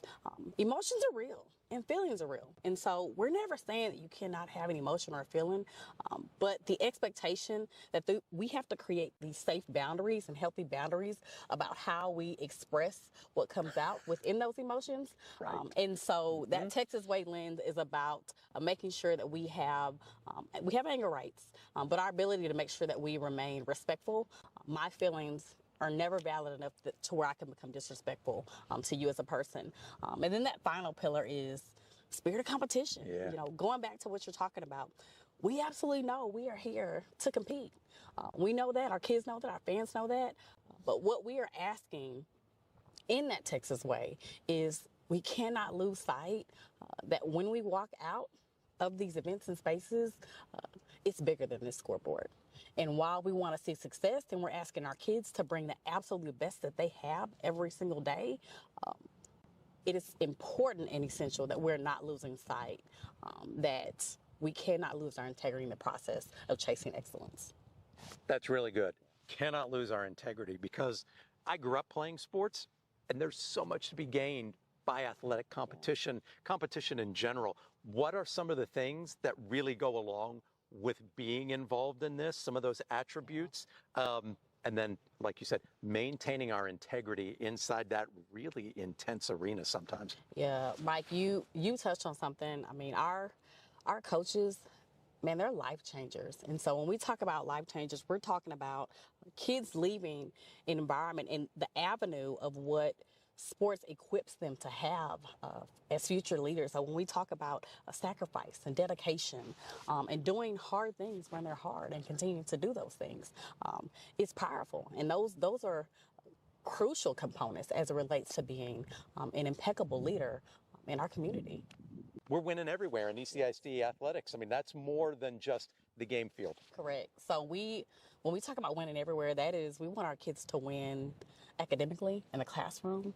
We want our kids to win athletically. Absolutely. Let's compete and bring our best. And more importantly, we want our kids to win in the community. Yep. And so when we say win everywhere, that means every aspect of life that they enter. It's good stuff. It's good stuff. We're grateful. Coach Diva Day, thank you. I'm really glad that you're leading this Texas Way initiative, and we invite you to join us on it.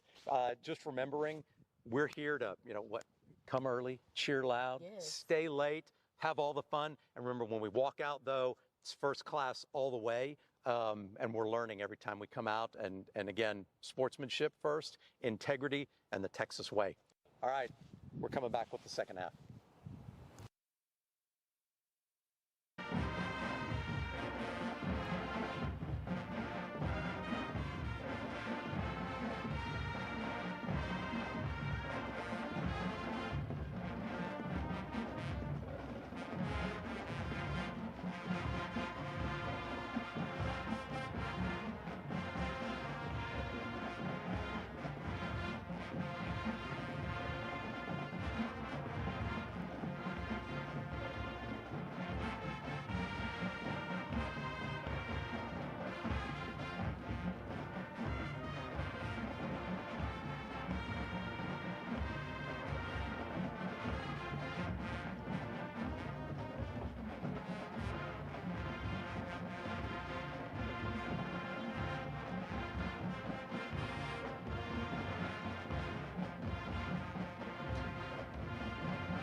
Give it up for the West Side Combined Band.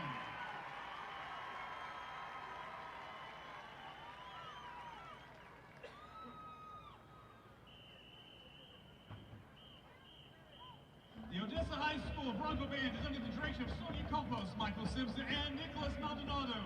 Front ensemble director is Sebastian Nunez. Color guard director is Hector Guerrero. Showgirls director is Kelsey Royce. JV Showgirls director is Kelsey Ricky. Movie Middle School directors are Sebastian Nunez and Sarah Summersgill. Crockett Middle School directors are Stuart Rose, Jacob Summersgill, and Whitney Rutledge. Ector Middle School directors are Blake Birmingham, Orlavia Samuel Orta. The Bronco Band would like to thank some of their sponsors tonight: Spear Tech, Brantley Creek Barbecue, the Donovan Family, the Yardco Incorporated.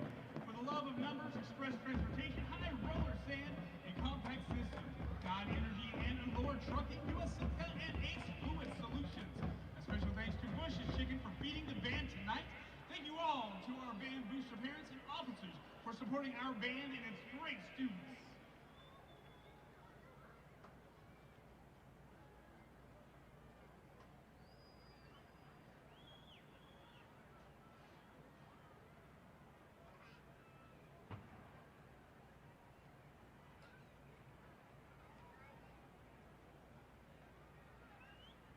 As always, thank you for your attention during tonight's performance. And of course, as always, go Broncos!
Good evening, Bronco Nation. Welcome to Odessa High School's 2025 homecoming game.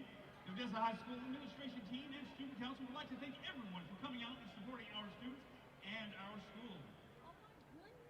And now, we'd like to introduce to you the wonderful ladies that make up our 2025 Odessa homecoming court.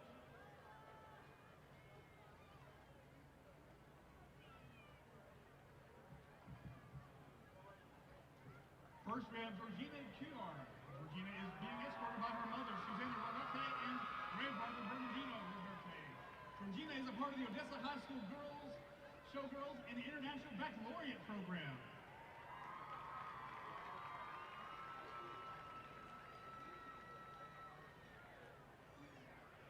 Next, we have Yams Manchal.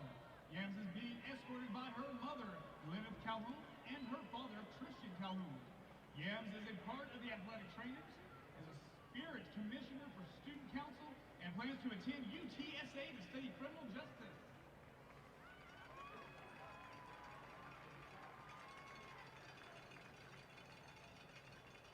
Next, we have Marlene Ramirez.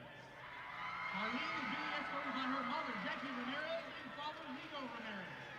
Marlene is the vice president of student council, a part of the OHS soccer team, powerlifting, Avid National Honor Society, International Baccalaureate Program, and CTE. Marlene aspires to attend Texas Tech and pursue a career in the medical field as a radiologist. Next, we have Samantha Velasco. Samantha is being escorted by her mother, Elvia, and her father, Pedro. Samantha is a part of the OHS Varsity Cheer Squad, National Honor Society, and is in the International Baccalaureate program. Samantha aspires to attend UT Austin and study in law.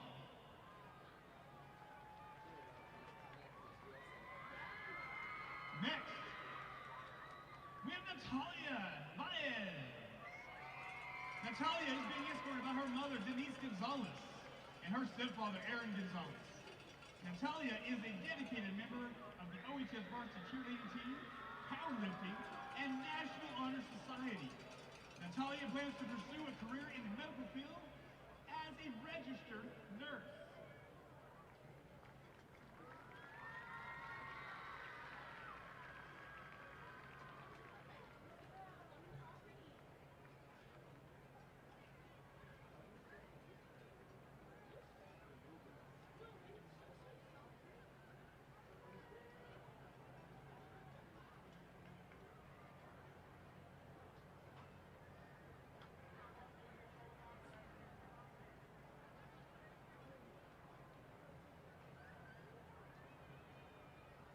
Ladies and gentlemen, let's hear a huge round of applause for this homecoming court nominee.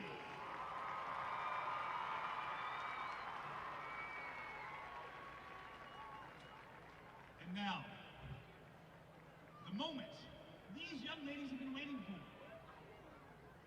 Your 2025 homecoming queen.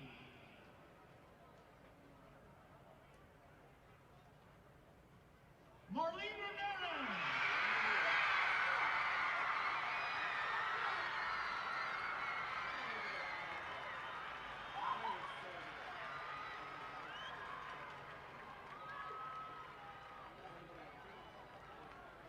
Joining her on the field is the homecoming king, Callaway Nunez, who was announced at the bonfire.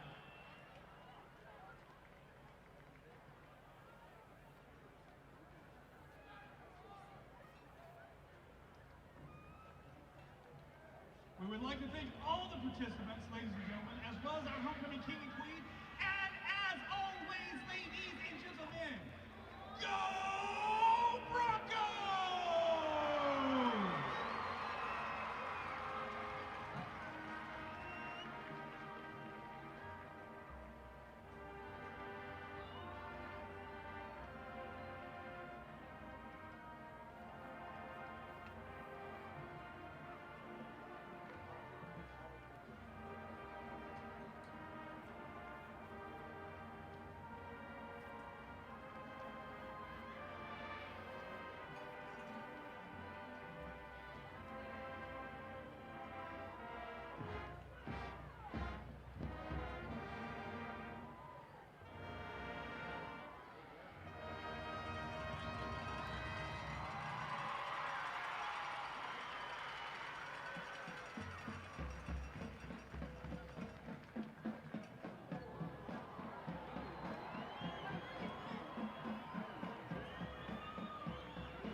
Welcome back to Ratliff Stadium and our Bush's Chicken High School football game of the week. As always, brought to you by Trans Global Productions, the baby of Bob Bailey.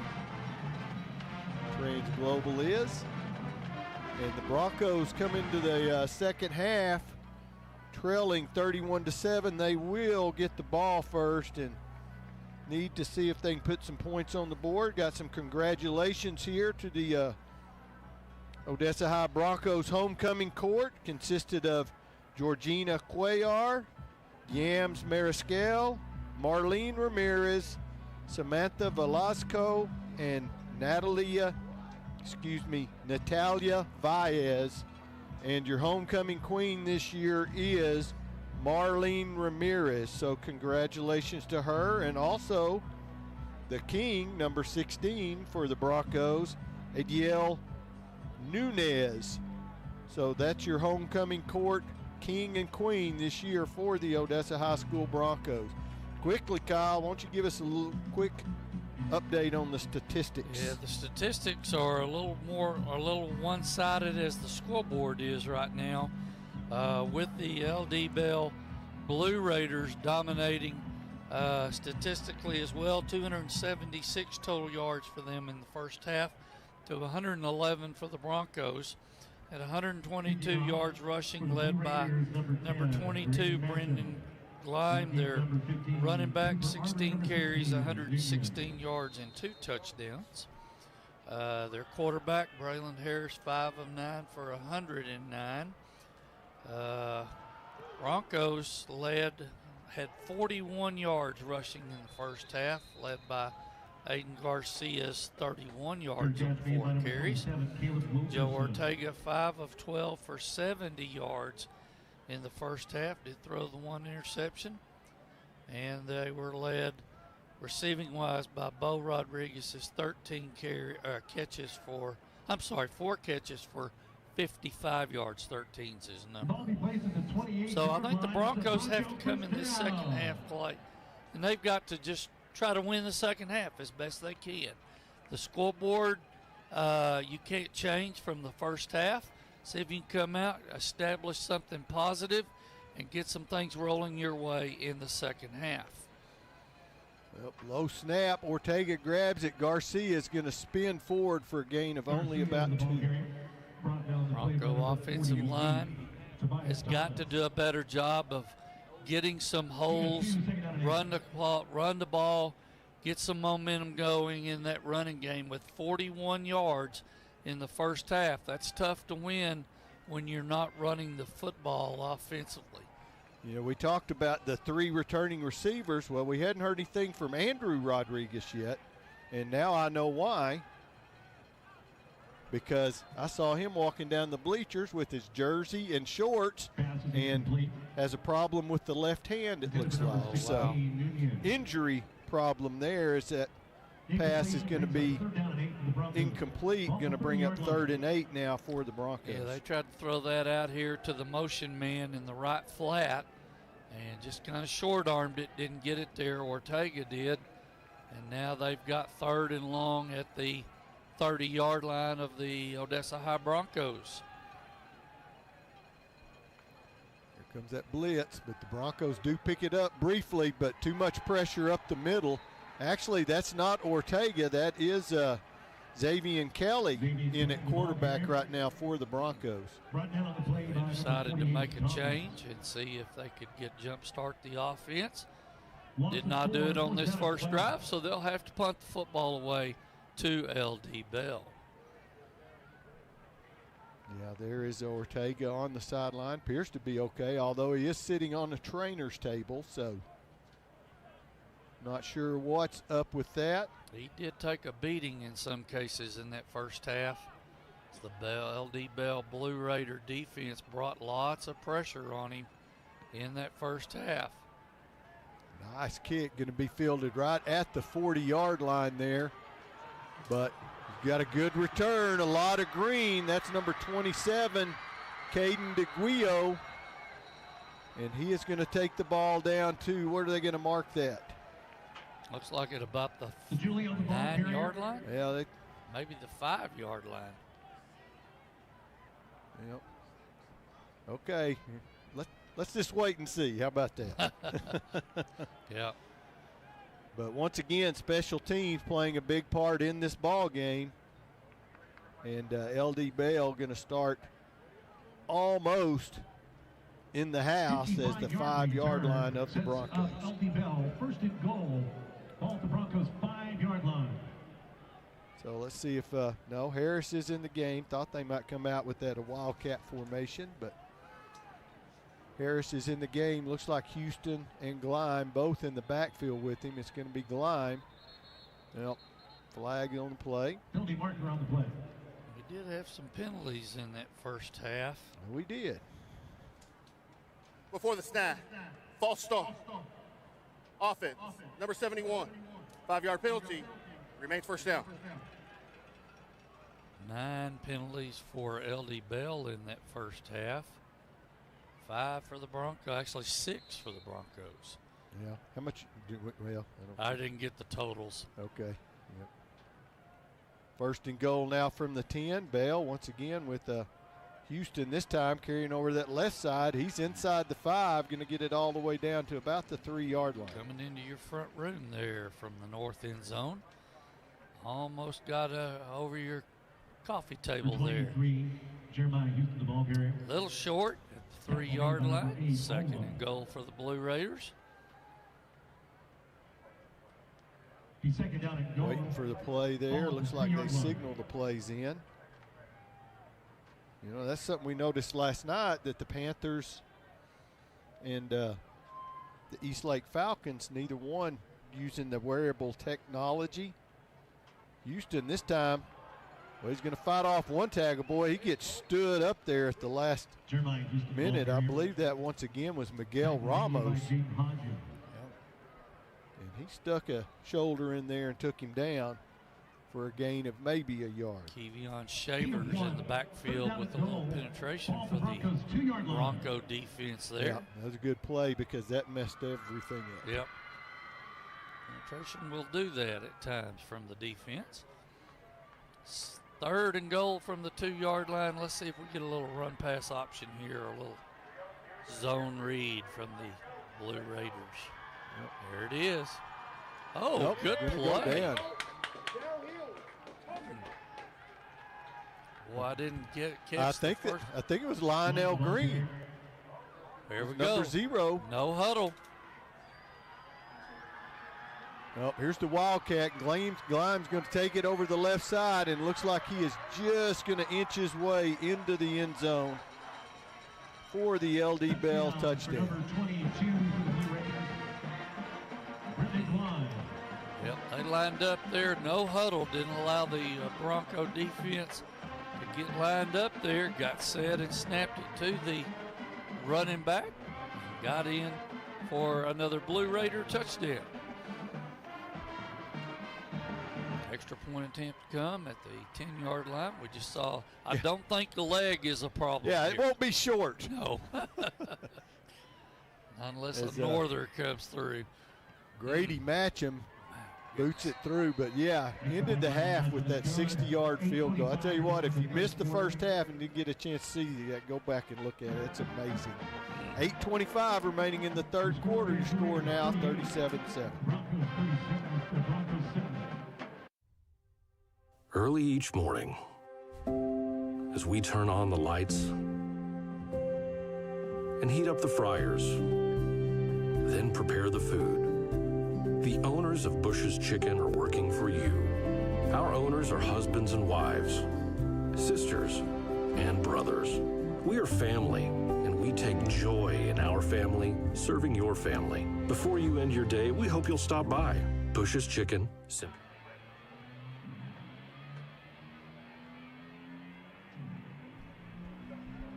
Broncos break out of the little huddle on the sideline there. Got the kickoff return team coming back out on the field.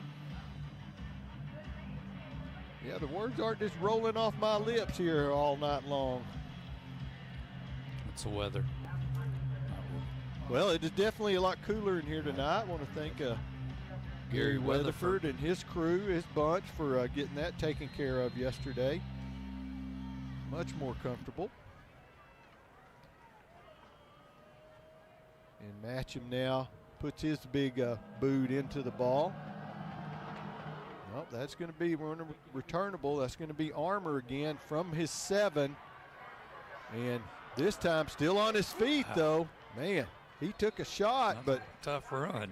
He spun and was able to keep going. Right. So the Broncos going to take over at their 22-yard line, 1st and 10. See if they stay with Xavier Kelly at they quarterback. Because you can see him there on the 20-yard line. Right next to Coach. So once again, don't know if that's a injury thing. Ortega, I think, did have his helmet, but he was sitting on the trainer's table earlier. So, or just trying to shake things up and see if we can get something to get the offense thumping here. I'm trying to see if Ortega was down here.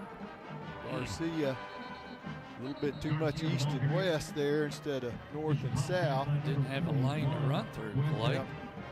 Little one right there, but boy, look at that Blue Raider defense. Pursue to the football. 2nd and 8 now for the Broncos.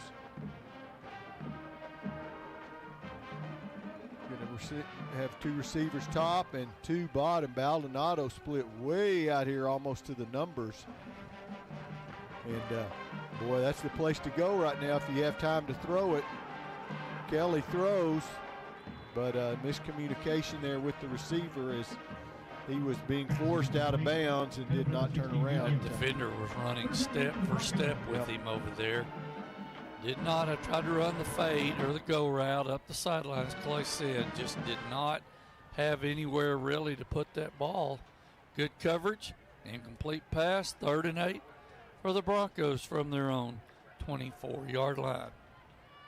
Nunez now going to come to the bottom of the screen, going to have 3 receivers split the bottom. Garcia remains in the backfield. 3rd and 8, Kelly. Nope. Oh. He just about one-handed that. Well, we've seen that already once tonight. Yep. There's going to be a punting situation again as the ball falls incomplete. High throw. Yep. Receiver out here is trying to block the defender. He almost got his hand on it. He wasn't a receiver at that point. He was a blocker. And so he did not even realize the ball was there. And Tyler Bowman this time tries to reach out and snag it with that big meat hook, but not able to do it. Nice kick there. Going to be taken at a 47-yard line. And here he goes again. Once again, Caden DeGuilo. There's going to be a late flag. There's 2 flags, 3 flags. So they're surrounding the play. And coming up for the Broncos without his hat is Yamel Hernandez. Yep. I'll tell you what, they've got some special teams as far as return goes. LD Bell does. They set it up very well. Kickoff and punt return. And with the foot of Matcham. During the kick, there's 2 fouls on the play. Uh-oh. Block in the back. Receiving team. That penalty's declined. Illegal blindside block. Receiving team. 15 yards, 1st down. Yeah. So that's going to be from the spot. Should be at least. Pointing the wrong way, but he said on the receiving team. So that's on LD Bell. LD Bell knows it. They're back at the midfield. Correction. Yeah. Penalty was on the receiving team. Too much to remember. First or second ball game for these guys too. That's true. That's very true. Got to work out the kinks.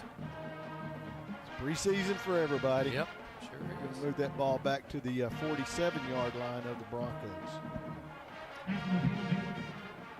1st and 10 Blue Raiders, ball at the Broncos 47-yard line. Braylon Kelly's got them ready to go. Got 3 receivers split up top, tight end at the bottom of the screen. Same running back, number 22, Brendan Glime in the backfield. There's a little bubble screen coming inside. Yep. Tunnel screen to the wide receiver coming from the outside position and just worked his way back in. Braden Solomon makes the catch, and he's going to have a first down at the 36-yard line of the Broncos. So LD Bell team offensively has got some skilled people that could really do some damage to opposing defenses. Of course, this team's in the same district with Euless Trinity and South Lake Carroll, so they better be. You're going to be good or you're going to get grubbed out there. Yeah, one of those teams is the #1 ranked team in the state right now. Look at that. Harris pulls it and keeps it around the right side. He's going to have another Raider first down. Harris, the ball carrier. There are 3 teams in that district that can do some damage First and 10 for the Blue Raiders. on the football field with the Dragons and the Trojans and now the Blue Raiders. Don't know who the 4th team from that district would be. Well, I've been impressed with their offensive line, too, because they have given him time to throw when he's wanted to throw. And had some real good running lanes. They have definitely opened up some space in that running game. And there's an example right there as Glime darts through. Oh, there's another flag. I don't know why you need to make that block. I think that young man's hearing that right now. That's a clip, I believe. That's what this is going to be. Well, we got a Bronco down. Well, they tend to him. We'll take a break. We'll be back after this.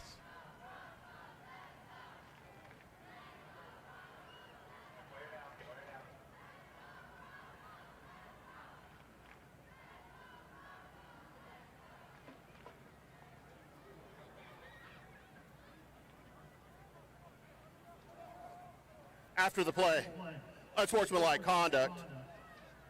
Offense, number 87. 15, half the distance to the goal. What? Automatic, first down. My mistake. We did not have time to take a break. On the offense. Replay, first down. Yeah, he's just getting confused on offense, defense, and which way the ball's going, but it is going to be a penalty against the offense there of the Raiders, and that's going to move the ball back. Mark it at the 34-yard line of the Broncos, so it's going to end up marking off about 11 yards. So it's going to be first now and 21 for the Raiders. And they're going to once again go with the trip set down here at the bottom of the screen. Hang on, let the player get off the field. That was the timeout for. Now they'll reset it and go. Harris marking out orders down here at the bottom of the screen. Maybe change the play. Houston in the backfield with him now.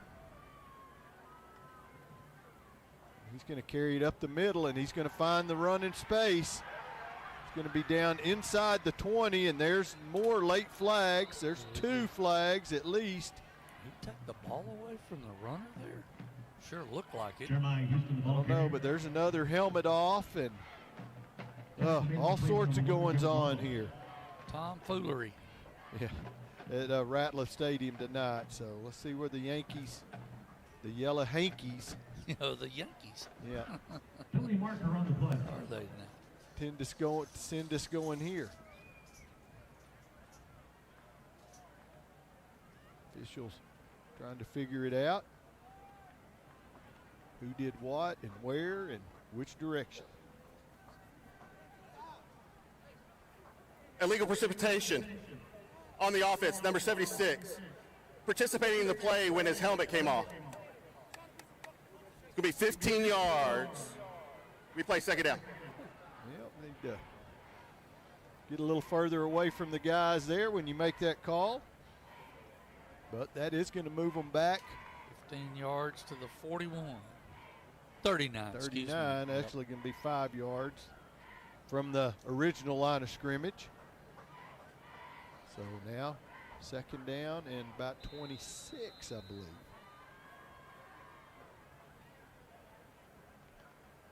Got to get to the 13-yard line to get a first down. Harris, 2 receivers to the bottom. 115. Blitz. Oh, the ball's loose. Get on it. Broncos got it. Yep. Boy, did they bring a blitz. Yeah, and it's nice to see. Hadn't seen much of that tonight. And here you see it on the Odessa College replay. That's number 8 coming. Martin untouched. Untouched. Knocking the ball loose. And the Broncos come up with it. Number 5, Ethan House. Johnny on the spot to get the football. Broncos have it at the LD Bell 49-yard line. Big play. I think that's Hauser on the fumble recovery.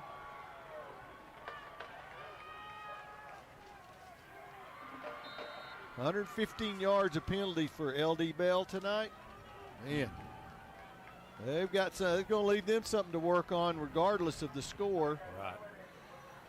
5:27 now remaining here as the Broncos take over in but Blue Raider territory. Kelly's going to, whoa!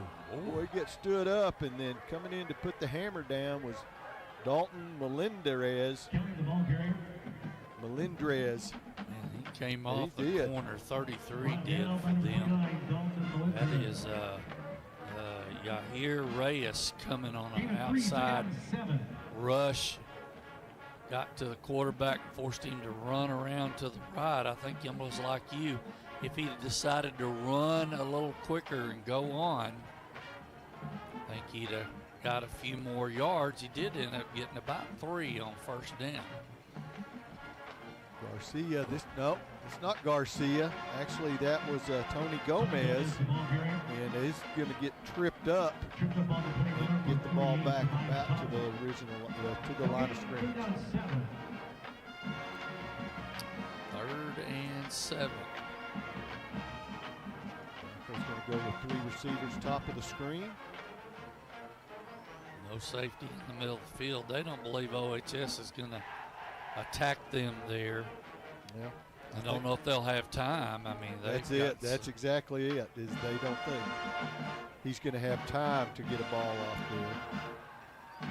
There it is. And they do. And the catch is made. And that's going to be another Bronco first down just inside the 30-yard line. Good job by that offensive line. Slung that ball right in there to the receiver. Bo Rodriguez on the catch. He's okay. You can tell something didn't work out right there for him, but he does make the catch, and they have a first down at the 30-yard line. Yep. No huddle for the Broncos here in the shotgun formation.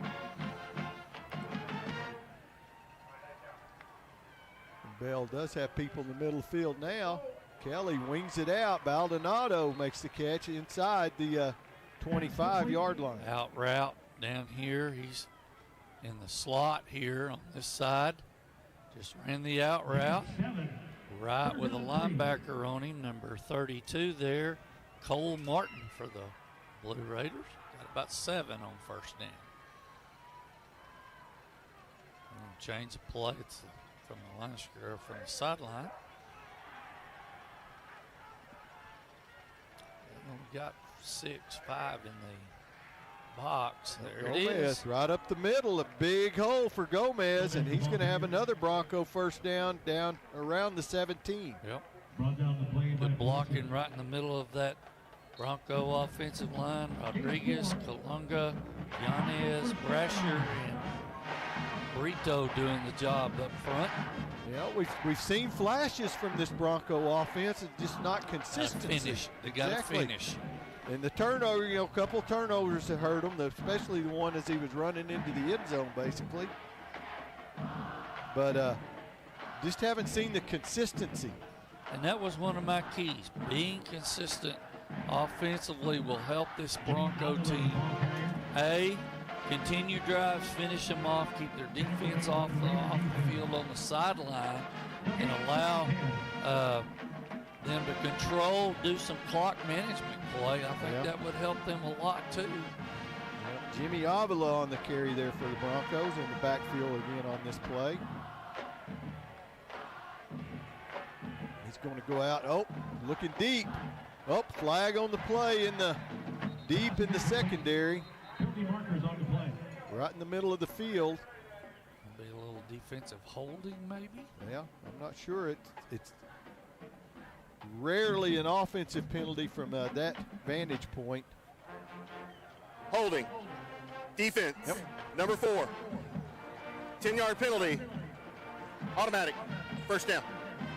So that's going to keep the Bronco drive alive, as that's going to move the ball down. They're going to have first and goal now from the 7-yard line.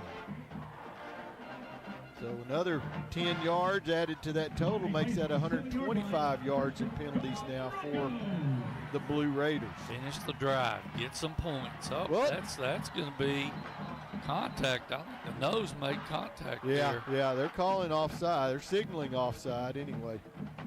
Offsides with contact. Number 45 of the defense. Half the distance to the goal. First down. Somebody yelling down there. Not very happy. Yeah, I would imagine there's going to mark that around the 3-yard line. This LD Bell team can't make those kind of mistakes against them. Not in their district. Not in their district. They can't. Not against the top two. What we think are the top 2 teams. Well, Avila with no chance there, as kind of a high snap, and the play was just doomed from the beginning. Boy, they came stunted and just got in the backfield. Moving forward progress to the 5-yard line, so it's going to be a loss of 2. Bring up a second down and goal now. I'd like to see a speed option here, maybe to the top. Who's got the pitch man up there? Well, try and get to Rodriguez there on a quick slant, but zone read, RPO type deal. Not going to connect, so now 3rd down for the Broncos.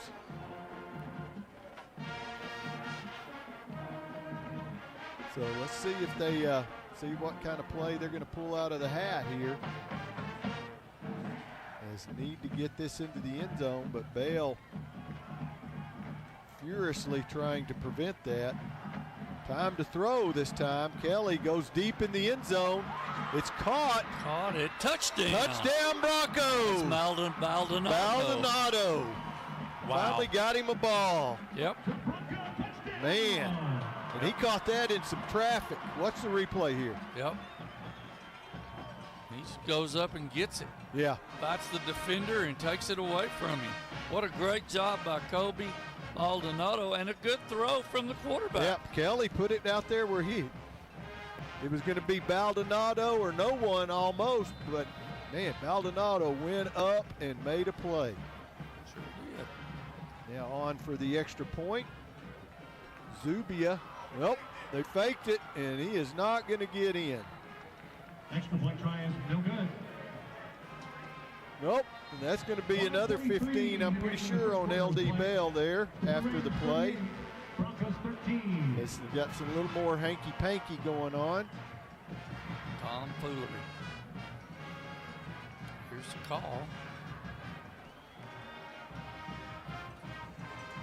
After the play, unsportsmanlike conduct. Defense, number 45. That was 15 yards.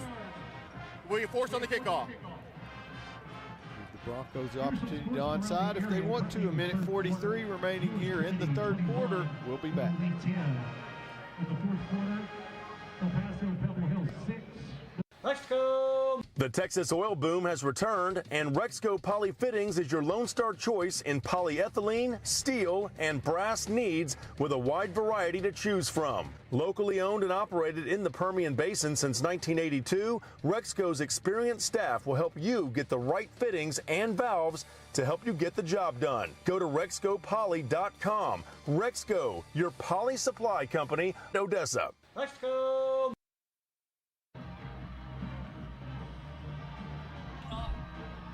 So the Broncos now with the opportunity for the onside kick. You don't have too much yardage to lose. You kick it out of the end zone if you kick it deep. Our Bush's Chicken Trans Global Production High School Football Game of the Week. Broncos trailing now 38-13. And let's see if they are indeed going to try that onside. And just took a beautiful hop as far as LD Bell is concerned. Right in Jeremiah Houston's hands. Houston's hands. So unsuccessful, but a good idea. And this point in the game, with the score as it is, nothing to lose. So the Raiders will take over there on their own 30-yard line. See if they're keeping their starters in. They are. At least in the backfield, anyway. Yeah, I think they probably are going to, looks like they're going to at least play 3 quarters tonight. They only have one more non-district game, and then they hit district. I believe is correct because of the number of teams in the district. Houston. Well, if he stays out here. He looked like he had a lane outside. He did. They had it sealed. For some reason, he planted off that outside foot and went back in toward the middle of the field. Still got 5 yards on first down. He might have been running a little more if he comes this way. Broncos might have dodged a bullet there. 2nd and 5 now. This clock's going to tick inside a minute 10. Harris, 2 receivers top. There's the tight end in motion. H-back. Houston once again up the middle. Houston in a foot race into Bronco territory, going to be dragged out of bounds at the 37-yard line of the Broncos. Drew Rios forcing him out there, but boy, they had a gash off that left side. Houston just ran to daylight and got toward the Broncos sideline before being pushed out by Rios at the Bronco 36, 1st and 10 for the LD Bell Blue Raiders. Is that 29 on that carry? Yep, 29 yards on that play. Yeah. Oh. Oh. Upset. He's actually going to get a ball. And before the snap, false start. Offense. 5 yards. Replay first down. Boy. They've got some cleaning up to do. The Blue Raiders are their own worst enemy tonight.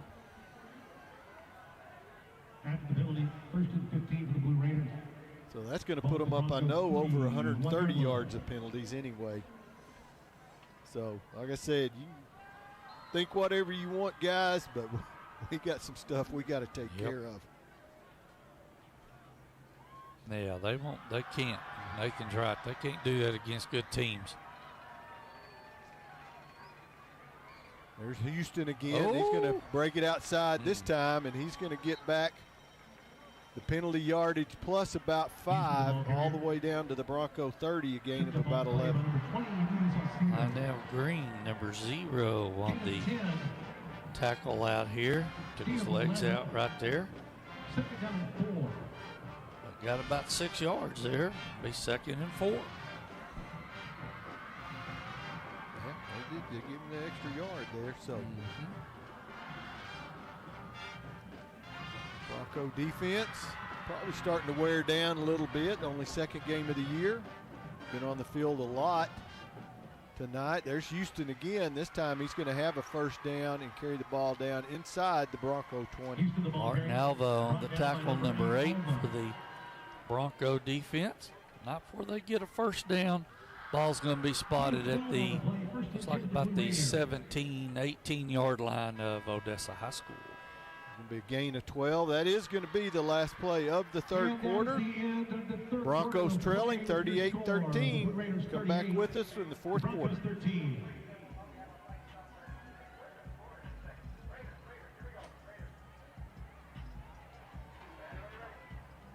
Diamond Pump and Transport LLC specializes in oil field transportation. We are locally owned and operated and do business in the Permian Basin and West Texas areas. We also provide hot oil service, acid pumping, water hauling, tank cleaning, and other types of oil field transport and hauling services. We invite you to call us today. Diamond Pump and Transport LLC, 432-617-8084.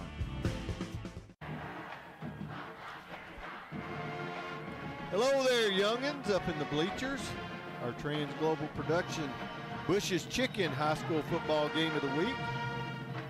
Brought to you in part tonight by Rexco Poly Supply, Odessa College, Complex Community Federal Credit Union, Diamond Pump and Transport LLC, E&E Service and Supply, State Farm Agent Mike Podzimny, Optimus Physical Therapy and Kevin Mannix, and both the Permian High School and Odessa High School football booster clubs.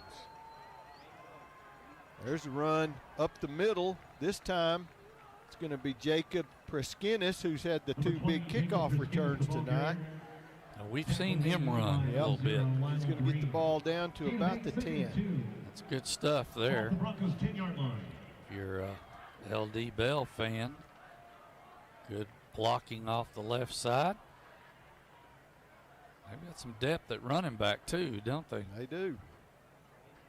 There he is again. He's going to have another first down. Ozenbacher sticking his nose in there to make the tackle. Mason, number 21. Tackle made by number 8, Olva. We have first and goal from the, we're going to mark that at the 6-yard. Broncos 6-yard line. First and goal for the Blue Raiders.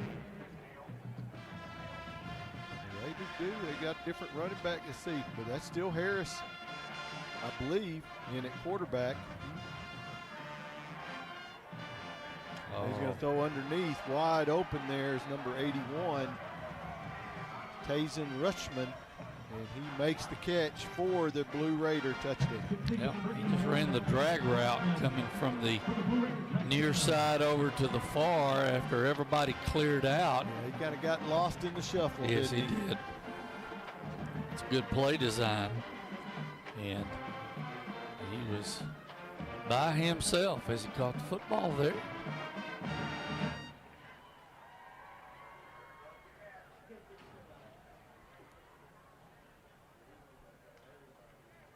Another extra point attempt for their kicker tonight. Yep. Said he's not going to come up short. One of his shorter kicks on the extra point, actually. But it is good, so your score now reads Blue Raiders 45, the Broncos 13. We'll be back to Ratliff after this. Are you sure we should take this billboard down? People find out State Farm does car loans as well as they do insurance. Our bank is through. Good point. Grab an edge. Look, there's two guys on the State Farm Borrow Better banking sign. No, for real, there's two dudes on the State Farm Borrow Better banking sign. Gentlemen, please get down from the State Farm Borrow Better banking sign. Phil, get the hose. Okay, he's getting the hose. All right, let's go. Want to borrow better? Contact State Farm agent Mike Podzemny about a car loan that can save you hundreds.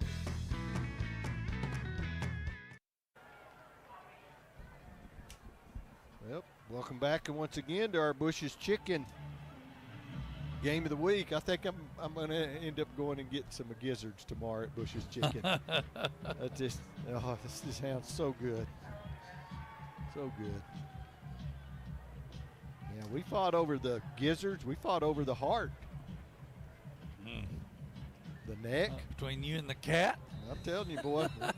Didn't you have a cat that got chicken hearts or chicken livers? livers? Yeah. My sister started feeding him chicken livers to get him to come in at night because he wanted to stay out all night.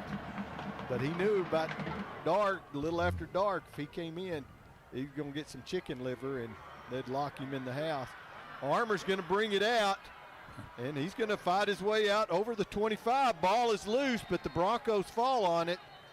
So the Broncos come with it. I think Armour actually fell on it himself. He did. My gosh, I'll fumble it and come back up with it. He's trying to make something happen. Absolutely. Be an athlete. Tell you what, he runs. He moves. He's a violent runner, too. Who was the kid last year that backed up Black Permian? John Paul Uranga. Yeah. He runs like Uranga, straight up the field and gets what he can. That's a ball player right there. He definitely is 120% every time he's touched the ball. He's got some yards returning the ball tonight. So Kelly brings the Broncos up and just looking for a little consistency here. First down going to go nowhere as the handoff up the middle. I believe that's Garcia back in the game. And he's going to carry that for no gain, so it's going to be 2nd and 10 there from that 27-yard line. How to build. Build on your offense. Right. As you said, get some consistency. Take something positive into practice on Monday.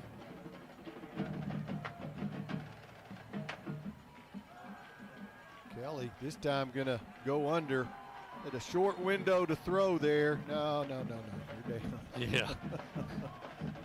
But he is going to be taken down for a big loss all the way back to the 20-yard line. Pressure came from the inside middle part of the defensive line for the Blue Raiders. 3rd and 17. Not sure you have a 3rd and 17 play. Well, there's not many. They do, no. The Raiders have run in some new players on defense, so Kelly throws and he makes the catch, fires it, and that is going to be caught. Going to be about a yard. Well, they may mark it as a first down. Catch made out there by number 26, Philip Carrasco, sophomore. Tackle made by number 26, Brayden Stewart. And boy, he caught it in traffic, and it is going to be a Bronco first down all the way out to the 38-yard line. Right in between a few LD Bell defenders. Boy, he threaded the needle there. Good throw. Good throw, Xavier Kelly. Yep. And a nice catch by Carrasco. Like I say, caught that in traffic and able to fight forward for the first down. Stayed in that pocket, stepped up, and delivered it. Nope.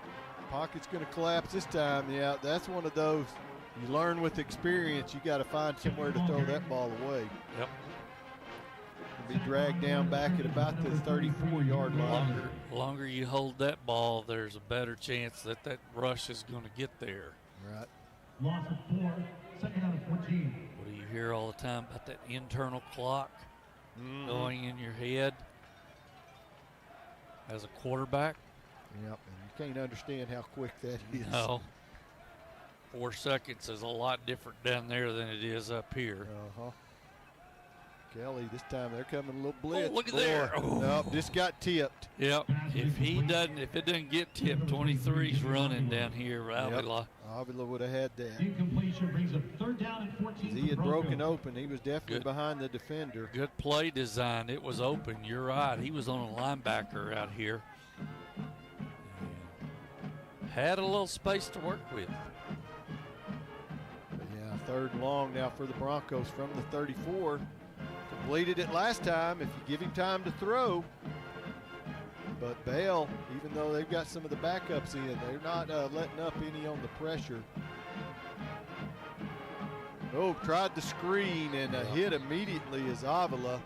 Ball knocked loose by Dalton Melendrez. And that's going to bring up a 4th down now and a probable punting situation. Linebacker read that screen.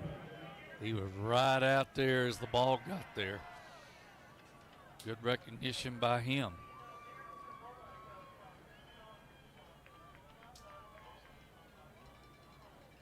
Well, no punter. No punter. Nope. Oh, there we go.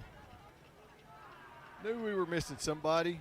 Going to have to snap that ball pretty quick, but they'll be all right. Boy, they've gotten a lot of pressure on him tonight.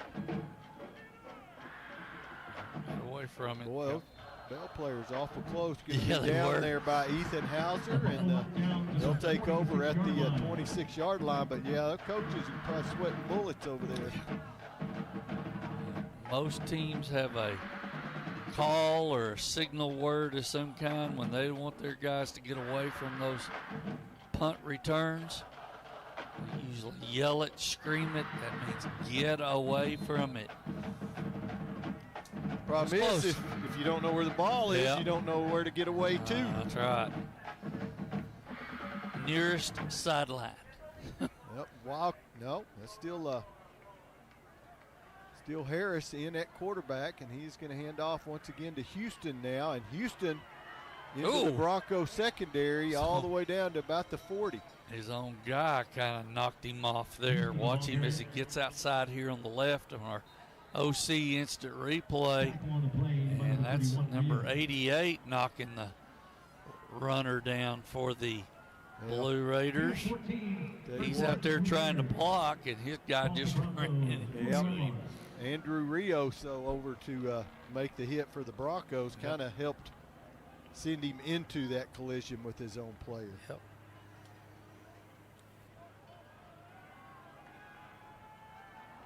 Houston once again up the middle. This time they're going to have a shorter gain of about 4. Jeremiah Houston, the ball carrier. Brought down the play by number 8, Martin Alva. Adrian Iskandon on the tackle, number 6 for the Broncos. Alva in there as well. Yep. As we're finding out, is not anything unusual. Nope. He's a busy young man for that Broncos defense. Second down and about 6 once again. Bell, they started a little. Yeah, started a little too soon. Left side moved a little quick there. Looked like the left guard was. False start. Offense. Number 76. 5-yard penalty. Replay second down. Sioli Tuipulotu. Got a little quick there. Yep. I am a little surprised Bell is not running more of the backups here, because they're still running those, a lot of the first team, not all of them, but still a lot of those guys have been in the whole game. And you want them to get as much experience as they can, but also you don't want anybody hurt in a preseason game, especially one that you've got in hand. Alva again on the tackle there as they ran just the little short in, finding the open spot, the left side of the LD Bell offensive formation. A gain of about 6 on that play is going to set them up in about a 3rd down and 5. H back in motion, going to switch sides. Harris rolls out. He's going to go deep, and he's got him open. Taylor makes the catch, keeps 1 foot in bounds, and that's all you need in high school. And they're going to mark him a 1st and goal there at about the 10-yard line. OC instant replay. Just came across the formation to the other side, and looked like that might have been a little bit of a busted coverage on the backside of the Broncos secondary there. And Rios kind of wondering who's supposed to be over there to help me. A little bit. 1st and goal from that 10-yard line. Harris is going to hand to Houston. Nope, he's going to keep it himself. And nobody stayed home on the outside. And Harris is going to take it into the end zone for the Bell touchdown. A little zone read look from the Blue Raiders there. Quarterback pulled the ball and went back out to the left side. As Clay said, nobody there to take care of that outside gap responsibility. The Blue Raiders are on the scoreboard one more time. So now Grady Matcham on to do the kicking. Brendan Gleim on the hold. Kick is up, and it is good, but boy, I tell you what, no, he missed it. He pulled it. I say, that ball sure was going left. And indeed, that is off target. So now the score with 5:52 remaining in the ball game, The Blue Raiders 51, the Broncos 13. The Blue Raiders scored a 10-yard. At Bush's Chicken, we start each day with one thought in mind. Be the best. Whether it's preparing food or waiting on customers. We are family, and we take joy in our family serving your family. We hope you'll stop by and see us. If you do, let us know you saw this ad, and we'll give you a 10% discount. Bush's Chicken. Simply the best. That's it. Well, maybe get me a 10% discount there at Bush's Chicken tomorrow. That gives her dinner. So I will definitely be mentioning I saw that commercial tonight. Dinner or lunch? Could be both. Yes. C, all of the above. Yes. Multiple choice. That's right. Other. Yeah. Broncos gonna deep. My memory's not much anymore. Never was, even when I was a youngster. But I don't remember anybody returning a kick besides Armour tonight. I think that he's received every kickoff. I believe you're correct. That hasn't gone, out of bounds or out of the end zone. Right. Yeah, I'm probably incorrect on that, but I believe you're correct. he's going to get this one again as Yes, well. he is. He's going to take it at about the 8. Oh, what a move. Yep. Whew. Yeah, he's I kind of call a violent runner. There's going to be some contact. He's going to be in the moving. whirlpool tomorrow. Tell you what. Yeah. Going to get the ball out to about the 24-yard line. The Bronco offense will take over with 5:45 remaining here in the ball game tonight. Well, like I said, seen some really good things from the Broncos, but it's just not consistent. Yeah. Just hadn't seen them often enough. Kind of going back and forth. And, coming off a season where you had a 2-year starter, Mikey Cota at quarterback. No, was he a 2-year starter? Or was he was a 2-year starter at least. Yeah, it was 2. It might have been 3. No, well, I think it was 2. He's at UTPB now. Oh, wow. Second out of 10. Falcons had a big win last week. Yep. It's number 5 in the nation. 2nd and 10.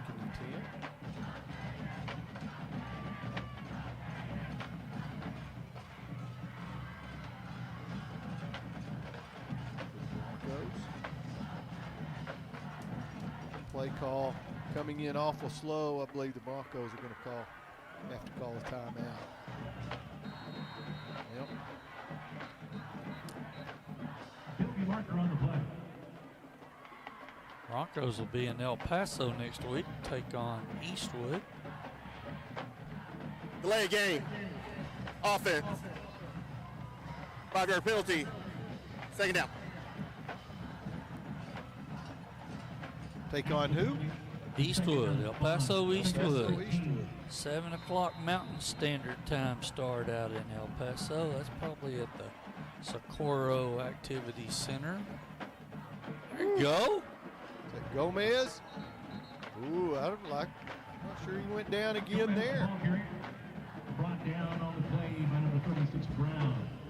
He is going to get Tony Gomez, senior running back. I think he hit right there. Okay. He sure tried to sell it, though. Yeah. So 3rd and 10 now for the Broncos. Clock be inside 4:40 when they snap the ball. Boy, he aired it out. Oh! Nope, they're contact. Yeah, they're going to call that, and that was right in front of the official. It's a pretty obvious call. Rodriguez does a good job getting behind the defenders. Both Odessa squads on the road next Friday night. Yep, we do not have a game next week. Pass interference. Defense. Number 16. 15-yard penalty. Automatic. First down. Panthers will be in Abilene to face the Eagles next Friday night. The Eagles put a thump on San Angelo last week. Doubled their score 42-21. See if I can find what they were doing tonight. Angelo was losing against the Amarillo team that beat Odessa High last week at halftime. Oh. The Abilene Eagles are playing their crosstown rivals tonight. Cooper Cougars. Abilene up 13-7 right now on the Cougars. Gain of 6 for Avila there, all the way out to the 46-yard line. LD Bell now, 190 yards and penalties. Woo! It's a lot. Yeah, yep. That's on how many? That's how a many lot. penalties? I don't know. Of those 190, I mean. Too many? Too many. Avila, once again, penalties. he's going to be out close to what's needed for the first down. Depends if they mark him with the left or right. They're going to mark him just about a yard short. Tackle made by Paul Watkins. Couple of district scores tonight. Bobcats are on the short end against the Sandies of Amarillo, 24-14. That was the halftime score, so that has not changed. Well, sometimes that doesn't update. Oh, there's going to be 5-yard penalty. Illegal procedure. All start. Before the play, offside. Oh, defense. Wow. Yeah, they jumped. Number 38. Oh, wow. 5-yard penalty. First down. So that's going to give the Broncos a first down now at the Raiders' 46-yard line. Offsides. On LD Bell. Paso Pebble Hills. Looking for that 200. Pebble Hills, 13, Midland High 12 right now. Yeah, that's the final. That was a baseball score earlier. We saw 7-2, 5-3. Gomez, I believe, on the carry. It's the head of steam going, but boy, it's a white jerseys, a whole row of them, and just nowhere to go. Picks up 3 on the play. Legacy Rebels in Euless at Pennington Field right now, down 28-16 in the fourth quarter. Friendship Tigers 26, Wichita Falls Memorial 21. District doing a little better in some cases tonight. Better this week than last. Yeah, they were 0 for all of our district teams last week. Gomez just nowhere to go. Well, he's going to make some room to go. Going to fight forward to the 40, going to pick up another 3 yards. Front down to play by Broncos up with a 3rd and 4. Clock is going to be inside 2. I guess we'll get the 2-minute warning here, actually. And we will take it with them. That's 2-minute timeout. We'll be back after this. The entirety of what the Wrangler Promise has done for me so far has been amazing. Now I can embrace my college and I don't have to focus on that anymore. So now it's kind of like a whole load off my shoulders and I'm just like, okay, let me give college my all. The best part about the Wrangler Promise is not having to worry about your tuition payment. You can focus strictly on your grades and being your best self in college. A degree is never going to hurt you. It's only going to benefit you. So why not apply for a Wrangler Promise today? Rexco! The Texas oil boom has returned, and Rexco Poly Fittings is your Lone Star choice in polyethylene, steel, and brass needs with a wide variety to choose from. Locally owned and operated in the Permian Basin since 1982, Rexco's experienced staff will help you get the right fittings and valves to help you get the job done. Go to RexcoPoly.com. Rexco, your poly supply company, Odessa. Rexco! As a reason, play 3rd down and 4 for the Broncos. Bush's chicken game of the week. Coming down to the end here as the Broncos complete the pass out to Andrew Rodriguez. He takes 4 white jerseys with him, about 4 or 5 yards, and is going to have a Bronco first down. Outside wide receiver screen. The inside receiver goes to the corner and blocks him, allowing that outside receiver to come in and catch the ball and work up toward the north goal line there. for a first down. Kelly once again going to throw, steps up, able to keep his feet, but just too many white jerseys to get away. Going to find his way almost back to the line of scrimmage. Brought down by Justin Brown, number 47. Maybe a loss of 1 on that play. Well, the pressure came from the outside there. They're rushing 3 right now. Yeah, they brought dropping people into. Yeah, I think they ended up bringing an extra one there because as he stepped up, there was just nowhere to go. Comes that pressure off the edge and inside. Yep. Garcia just going to go absolutely nowhere. Going to get marked back at the line of scrimmage, but that's going to bring up a 3rd down. 11, clock inside a minute. I'll tell you what, Martin Alva for me tonight, defensively for the Broncos. Somebody I want to recognize. There were a bunch of them out there. Fosenbacher was busy tonight. So was House, Samaniego, but I thought Martin Alva was really good tonight for the Broncos. Kelly there. Yep, had him just under the bucket ball slipped out of his hand. Short arm there, yeah. Yep. It was too wide open. Yep. Yeah, offensively, I would say definitely Bo Rodriguez stood out tonight at the receiver. Good night. And, yeah, that's true. Special teams for the Broncos. Number 15, Cooper Armour, man, he had a busy night. Yes, he did. Unfortunately, he had a busy night, I guess, really. Broncos now clock inside of 30. 4th and 11 here. Yep, there's going to be offside, so it's a free play, and just a little bit short there, intended for Rodriguez again. But I believe the Broncos going to have another shot at this.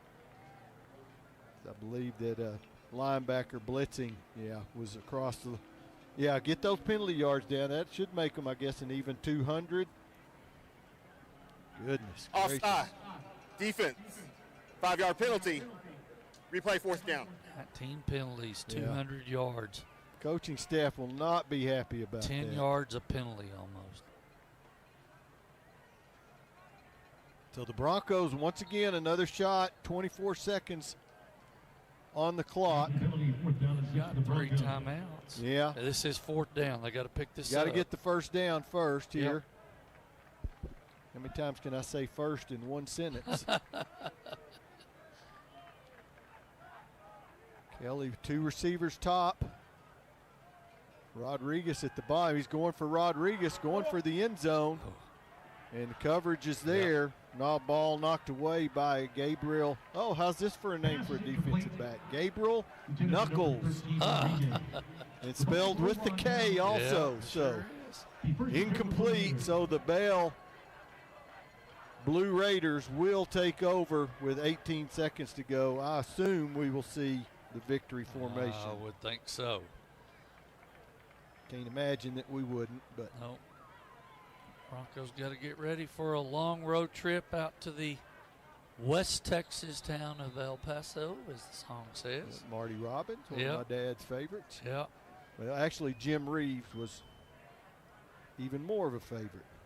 That's some old school for some folks. Get ready for Montwood. Pretty much the same offense from Montwood. Well, that's definitely not victory formation. No, it's not. Big carry there for number 24, Landon Wesley, as a first down for the Blue Raiders. 8 seconds remaining on the clock. It will start when they snap the get the chain set. They actually started a little early there, and that is going to be the ball game. I want to thank our entire Trans Global production crew tonight.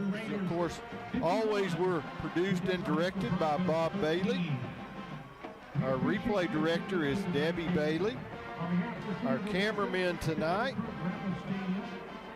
were Tim Harry, Jason Barrage, Taylor Bridges, and Brandon Chance. Our grip was Avery Chance. Did a good job of running cable for his dad out there at halftime. I want to say congratulations again to Marlene Ramirez, the homecoming queen for the Broncos. And once again, your final score here tonight is going to be the Blue Raiders 51, the Broncos 13. Saw a lot of good things from the Broncos, but saw a lot of areas where they're going to have some work to do before they get to the district ball games to have a chance to compete for one of the playoff spots. Any last words? Well, as you said, this is why you do the preseason games, so you figure out the things you need to work on, the things you're doing well, and expand on, and that'll be what the Broncos will do on Monday as they get ready for the Montwood Rams. Some things, as you said, to build on and continue on through the non-district schedule. And we will be back with you in 2 weeks. I think it's at least 2 weeks. 2 or maybe 3 weeks. Yeah, maybe 3 weeks. It's toward the end of the month. Yeah, it's the last Friday of the month. Right. We will be back with you for a Permian homecoming game against El Cajon, California. All right, there you go. All the way from the L.A. area, I believe, maybe. Just a little north of there, yes. Okay. All righty. So your final score one last time, the LD Bell Blue Raiders 51, the Odessa Broncos 13. We appreciate you folks being with us. For Kyle Hubbard and Nathan Hubbard, I'm Clay Kennedy. Have a great evening.